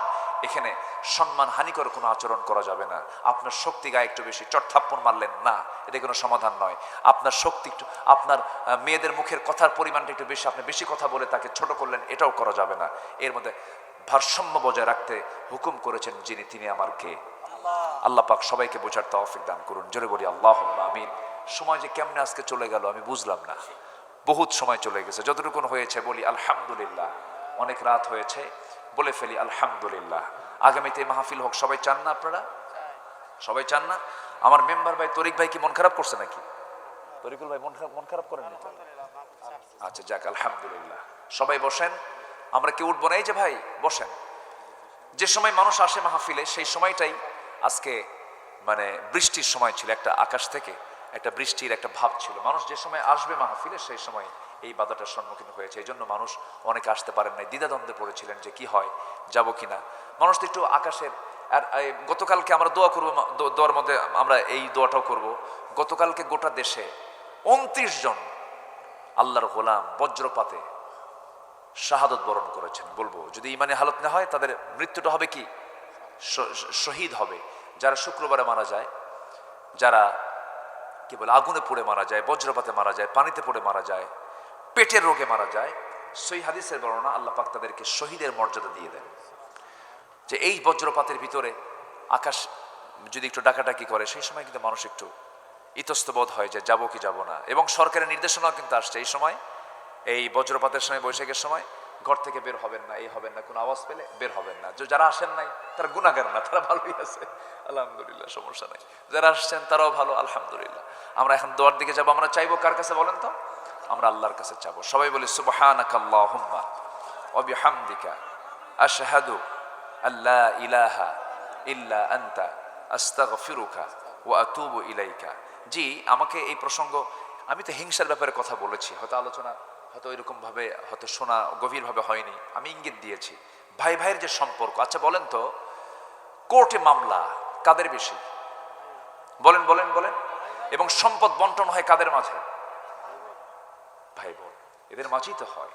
তো সম্পদের বন্টন নিয়ে তারপর বিভিন্ন কারণে ভাই ভাই একটা দ্বন্দ্ব হয়, কিন্তু পৃথিবীর সবচেয়ে সুমধুর সম্পর্ক কিন্তু এই ভাই বোনের সম্পর্কটাই। আমরা চেষ্টা করবো এটাকে সুন্দর রাখার জন্য। মেম্বার তো প্রায় প্রায় বিচার করে, বুঝলেন, গন্ডগোল হয়। এই গন্ডগোল বিচার টিচার যেন না করা লাগে, এই জন্য এই প্রশ্নগুলো রেডি করছে। খুব অত্যাচার তো, তাই না? এগুলো খুব ডিস্টার্ব, এই জন্যই উনি এই প্রশ্নগুলো রেডি করেছেন। ভাই ভাইয়ের সম্পর্ক, ইন্নামাল মুমিনুনা ইখওয়া ফাসলিহু বাইনা আখাওয়াইকুম। হাবিল এবং কাবিল, পৃথিবীর প্রথম দ্বন্দ্ব মার্ডার হয়েছে কার কার মধ্যে বলেন তো? বলেন বলেন বলেন। ওরা কি কার সন্তান? ডিরেক্ট সন্তান আদমের। আদম আলাইহিস সালামের ডিরেক্ট সন্তান, মানে প্রথম দিকেরই সন্তান হাবিল এবং কাবিল ভাই ভাই মারামারি, কি নিয়ে? আকলিমাকে বিয়ে করবে। কাকে বিয়ে করবে? আকলিমাকে বিয়ে করবে। তাহলে প্রথম মার্ডার পুরুষ না নারীকে নিয়ে বলেন? হ্যাঁ, দেখেন আল্লাহ পাক কিভাবে সব ঘটনা ঘটায় দিয়েছেন। এখন যত মার্ডার হবে সব মার্ডারের গুনার অংশ কাবিলের আমল নামায় যাবে, আর মাজলুম যারা জুলুমের শিকার হয়ে দুনিয়া থেকে বিদায় নিয়েছে ওদের সবের অংশ হাবিলের আমল নামায় চলে যাবে। আল্লাহু আকবার। তো আমরা চেষ্টা করব আমাদের এই গ্রামটাকে, আপনাদের এই গ্রামটাকে ভাই ভাইয়ের সম্পর্ক অটুট রাখবেন, যেন মেম্বার সাহেবের জন্য কোনো কষ্ট না হয়। ঠিক আছে? আচ্ছা, নাম্বার 2, প্রতিবেশী সম্পর্ক। প্রতিবেশী তো গুরুত্বপূর্ণ জিনিস। রাসূল সাল্লাল্লাহু আলাইহি ওয়াসাল্লাম বলেছেন যে কোনো আমার উম্মতের যদি কষ্ট না হতো, প্রতিবেশীকে সম্পত্তির ওয়ারিস বানায় দিতাম। প্রতিবেশীকে সম্পত্তির কি বানায় দিতাম? ওয়ারিস বানায় দিতাম। কিন্তু প্রতিবেশীর ঘরটা একটু ভিতরে, রাস্তা নাই, সামনের বাড়ির ওই জায়গাওয়ালার বাড়ির জায়গাওয়ালার জায়গা দিয়ে যেতে হয়। হঠাৎ করে গন্ডগোল, একদিন বাকবিতণ্ডা হয়েছে, একদম খোটা একদম রাস্তার মাঝখানে গেড়ে দিয়েছে। এরকম লোক তো মনে হয় আগরদাঁড়ি এলাকায় নাই, আছে? আচ্ছা, আপনি যে খোটাটা মারলেন, খোটার জমিনটা কার? মাহফিল আল্লাহর, বাড়িতে আপনার। মাহফিল আল্লাহ, বাড়িতে কি সবার? বাড়িতে গিয়ে তো আমার হয়ে যায় না, ওই খোটা মারার অধিকার আপনার নাই। রাস্তা আপনি বন্ধ করতে পারেন না, রাস্তা আপনার বন্ধ করার ইখতিয়ারটা নাই, কেন জমিনটা তো আল্লাহ। আপনি রাস্তা জমিন বন্ধ, আপনি কি জানেন আপনি রাস্তা দিয়ে দিবেন, আল্লাহ পাক আপনাকে জান্নাতের রাস্তা দিয়ে দিবেন। এটা বিশাল সওয়াবের কাজ। এই বিষয়গুলো একটু খেয়াল করার চেষ্টা করবেন। আল্লাহ পাক প্রত্যেক প্রতিবেশীর হক প্রত্যেকে আদায় করার তৌফিক দান করুন। প্রতিবেশীর ডিস্টেন্স কতটুকু হাদিসে আসছে? নিজের ঘর থেকে চতুর্দিকে 40টা ঘর। চতুর্দিকে কয়টা ঘর বলেন? চতুর্দিকে কয়টা ঘর? 40টা ঘর। এটা হচ্ছে প্রতিবেশীর মানে এরিয়া। জি, আসুন তরিক ভাই, আপনিও তরিকে, যেটাও তরিক। জি, গজল তো আমি গাই না, তেমন পারিও না, প্র্যাকটিস নাই। জি, আর জি, দেখা যাক, দেখি, চেষ্টা করছি। গজল শুনবেন আপনারা? এখন আগ্রহ আছে আপনাদের? আলহামদুলিল্লাহ। যে কয়জন ছিলেন সবাই ছিলেন মাশাআল্লাহ। তবে সাতক্ষীরার মানুষ তো অনেক ভদ্র, যায় না, সবাই থাকে সাতক্ষীরাতে, আলোচনার মানুষ থাকে মোটামুটি। জি জি জি, আলহামদুলিল্লাহ।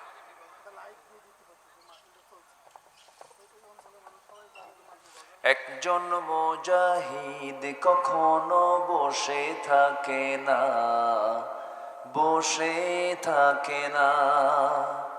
একজন মুজাহিদ কখনো বসে থাকে না, বসে থাকে না।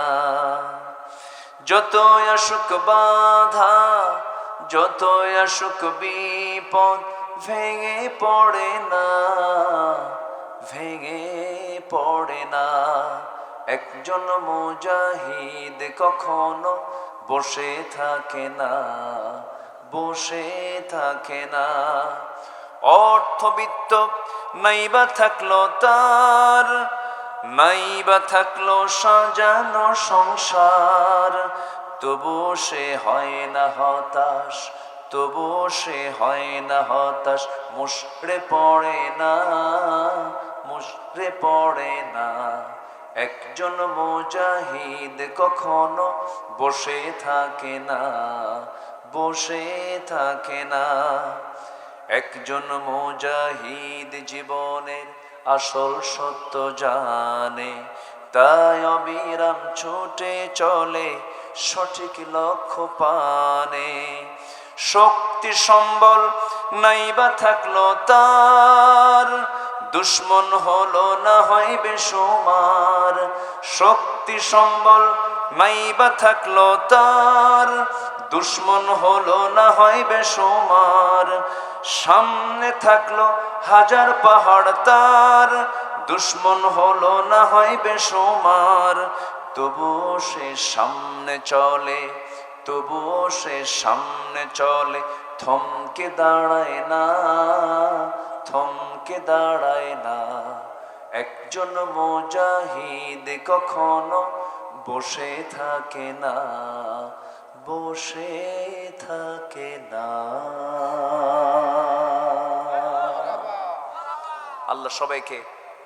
আল্লাহ সবাইকে ধৈর্যশীল হয়ে সামনে মুজাহিদের ভূমিকা পালন করার তৌফিক দান করুন।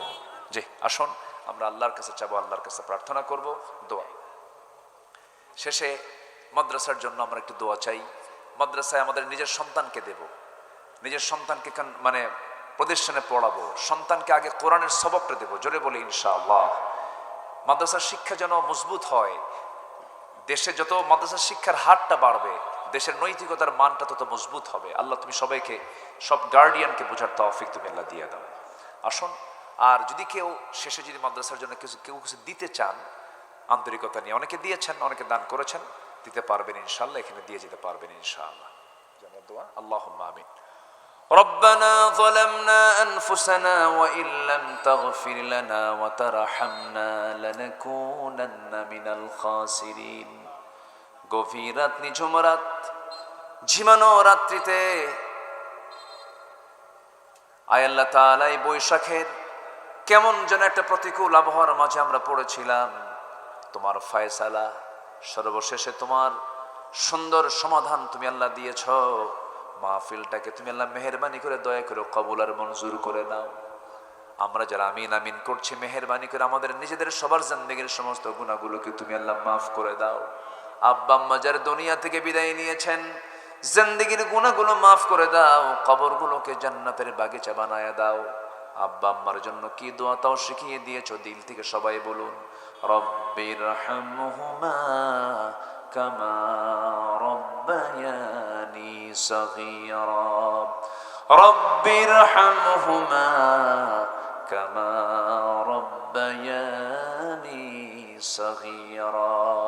ও আল্লাহ, আশপাশে কত মাইয়াত শুয়ে আছেন, আশপাশে কত অনেক মা, অনেকের মা, অনেকের বাবা শুয়ে আছেন, অনেকের ভাই বোন শুয়ে আছেন, আত্মীয় স্বজন শুয়ে আছেন। পৃথিবীর সব খবর বিভিন্ন জায়গা থেকে পাওয়া যায়, শোনা যায়, দেখা যায়, কিন্তু একবার একটা মানুষ যখন কবরে চলে যায় তার কোনো খবর পৃথিবীবাসীর কাছে থাকে না। মেহেরবানি করে তোমার কাছে প্রার্থনা করি, কবরগুলোকে তুমি আল্লাহ মেহেরবানি করে জান্নাতের টুকরা বানাইয়া দাও। আব্বা আম্মার জন্য কি দোয়া তাও শিখিয়ে দিয়েছো, সবাই আওয়াজ দিয়ে বলুন রব্বিরহামহুমা কামা রব্বায়ানি সগীরা। বিশেষ করে মাহফিলটার আয়োজন করলেন যারা, শোনার জন্য কষ্ট করে আসলেন যারা, বিনিময়ে কিয়ামতের কঠিন ময়দান যেদিন কেউ কাউকে চিনবে না, মা সন্তানকে পর্যন্ত অস্বীকার করে বসবে, যেদিন মানুষ কাঁদতে কাঁদতে চোখের পানিগুলো ফুরে যাবে, চোখ থেকে রক্ত বের হওয়া শুরু হয়ে যাবে, সেই কঠিন মুসিবতের দিনে মাহফিল সবার জন্য নাজাতের মাধ্যম তুমি আল্লাহ বানাইয়া দিও। আয় আল্লাহ তাআলা, এই গ্রামকে তুমি আল্লাহ নামাজির গ্রাম বানাইয়া দাও। মসজিদটা তুমি আল্লাহ ফজর নামাজের মুসল্লিতে ভরপুর করে দাও। তরিক ভাই মেম্বার সাহেবকে তুমি আল্লাহ দয়া করে কবুল আর মঞ্জুর করে নাও। আমার ডানে বামে সামনে পেছনে যত ভাই হাত তুলেছেন, যার যা প্রার্থনা তুমি আল্লাহ দয়া করে কবুল আর মঞ্জুর করে নাও। দুনিয়া থেকে কোন দিন বিদায় নেব জানি না, মরতে যখন হবে তুমি আল্লাহ শহীদি মউত কপালে জুটাইয়া দিও। আয় আল্লাহ তাআলা, ইরানকে বাঁচাইয়া দাও, ফিলিস্তিনকে বাঁচাও, কাশ্মীরকে বাঁচাও। আয় আল্লাহ তাআলা, অশান্ত পৃথিবীকে শান্ত করার জন্য আবু বকর, ওমর, ওসমান, আলীর মতো একজন মেহেরবানি করে একজন কান্ডারিকে তুমি আল্লাহ মেহেরবানি করে পৃথিবীর জন্য পাঠায়া দাও। একটা ওমর পাঠায় দাও, একটা ওসমান পাঠায়া দাও। আয় আল্লাহ তাআলা, সবুজ ভূখণ্ড 56,000 বর্গ মাইলের এই সোনার বাংলাদেশ মেহেরবানি করে দিনের জন্য কবুল করে নাও। দিন কায়েম হয়েছে এমন দৃশ্য দেখার তৌফিক তুমি আল্লাহ দিয়া দাও। দুনিয়া থেকে কোন দিন বিদায় নেব জানি না, যেদিন মরে যাব রে, আমাকে টেনে হেঁচড়ে সব ঘর থেকে বের করে দেবে। ঘর থেকে বের করে দিয়া কাপড় চোপড় সব কেচি দিয়ে কেটে নিয়ে আমাকে সেলাই বিহীন কাপড় পরাইয়া দেবে রে। শূন্য হাতে বিদায় দিয়ে দেবে, কবরে শোয়া দেবে, বাঁশ চাপা দেবে, মাটি চাপা দেবে, ওই যে বিদায় দিয়ে দেবে রে। আর কোনোদিন খোঁজ নিতে যাবে না, 24 ঘন্টা যাবে না রে। মাথার চুলগুলো খসে খসে পড়বে, 3 দিন যাবে না, চামড়াগুলো গলে গলে পোকার পেটের খাবার হয়ে যাবে রে। মাত্র 7টা দিন পেটের নারী বুড়ি সব চোখ মুখ কান নাক দিয়ে বের হওয়া শুরু হয়ে যাবে রে। কিম্ভূত কিমাকার চেহারা হয়ে যাবে, অস্তিত্ব বিলীন হয়ে যাবে। মাথার চুলের শ্যাম্পু, গায়ে কত প্রকার সাবান তেল লাগালাম, সব পোকার পেটের খাবার হয়ে যাবে রে। মাত্র 3টা মাস পর কবর খনন করে যদি দেখা হয়, কয়েকটা হাড় সারা কবর কিচ্ছু খুঁজে পাওয়া যাবে না রে। এই তো আব্দুল্লাহ আমিনের পরিচয়, এই তো আব্দুর রহিমের পরিচয়, এই তো আনিসুর রহমানের পরিচয়, এই তো মেম্বারের পরিচয়, এই তো চেয়ারম্যানের পরিচয়, এই তো এমপি মন্ত্রীর পরিচয়, এই তো ধনশালীর পরিচয়, এই তো ফখরের পরিচয়। মরার সঙ্গে সঙ্গে সব মাটির সঙ্গে মিশে বিলীন হয়ে যাবে। সে অন্তিম মুহূর্তে যখন চলে আসবে, জবানে জারি করে দিও লা ইলাহা ইল্লাল্লাহু মুহাম্মাদুর রাসূলুল্লাহ। আসসালামু আলাইকুম ওয়া রাহমাতুল্লাহি ওয়া বারাকাতুহু।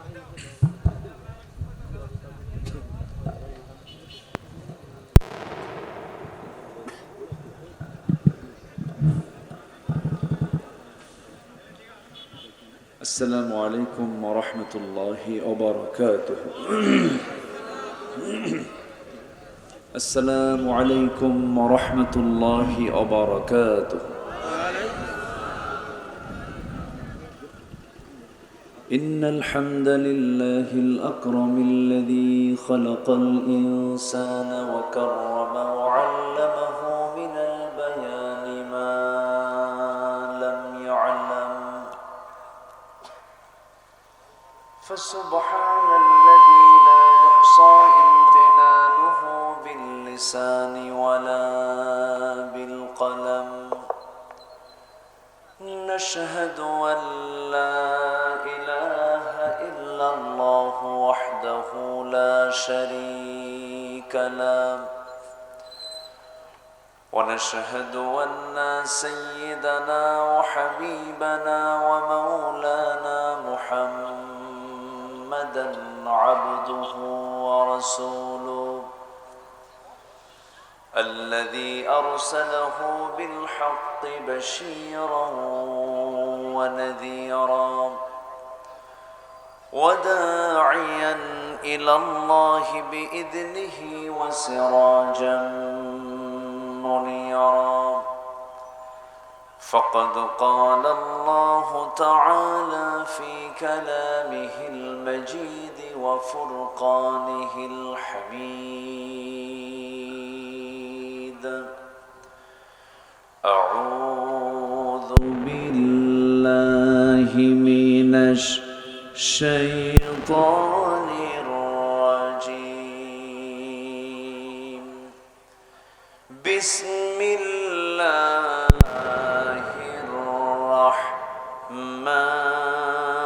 الرحمن الرحيم. إن الله وملائكته يصلون على النبي يا أيها الذين آمنوا صلوا عليه وسلموا تسليما. اللهم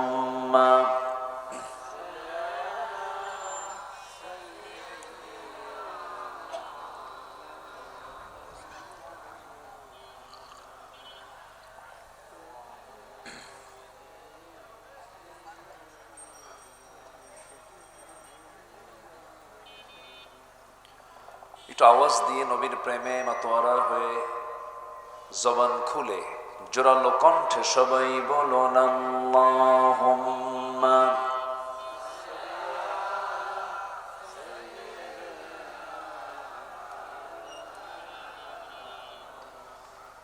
ওয়া আলা আলি সাইয়্যিদিনা।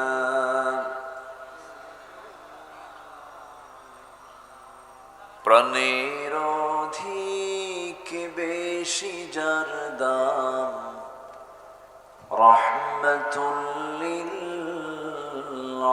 আলামিন। জানো কি তোমরা তাহার নাম, রাহমাতুল লিল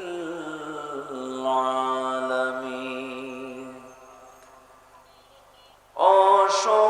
অসহায়ের বুকে যে জন গোপনে করে সওয়ার, দুরুদ পড়ে সুবহে ও শাম রহমাতুল লিল আলামিন। জানো কি তোমরা তাহার নাম রহমাতুল লিল আলামিন। গরিবেরে আহার দিতেন নিজে হয়ে রোজাদার। নিয়মর ভালোবাসার খাম রহমাতুল লিল আলামিন। জানো কি তোমরা তাহার নাম রহমাতুল লিল আলামিন। তার পথে যে বিছিয়ে দিত টুকরো কাটা স্তূপ করে, তাকেও দিলেন প্রেম মুজাসসাম রহমাতুল লিল আলামিন। জানো কি তোমরা তাহার নাম রহমাতুল লিল আলামিন। সবাই বলি সাল্লাল্লাহু আলাইহি ওয়াসাল্লাম।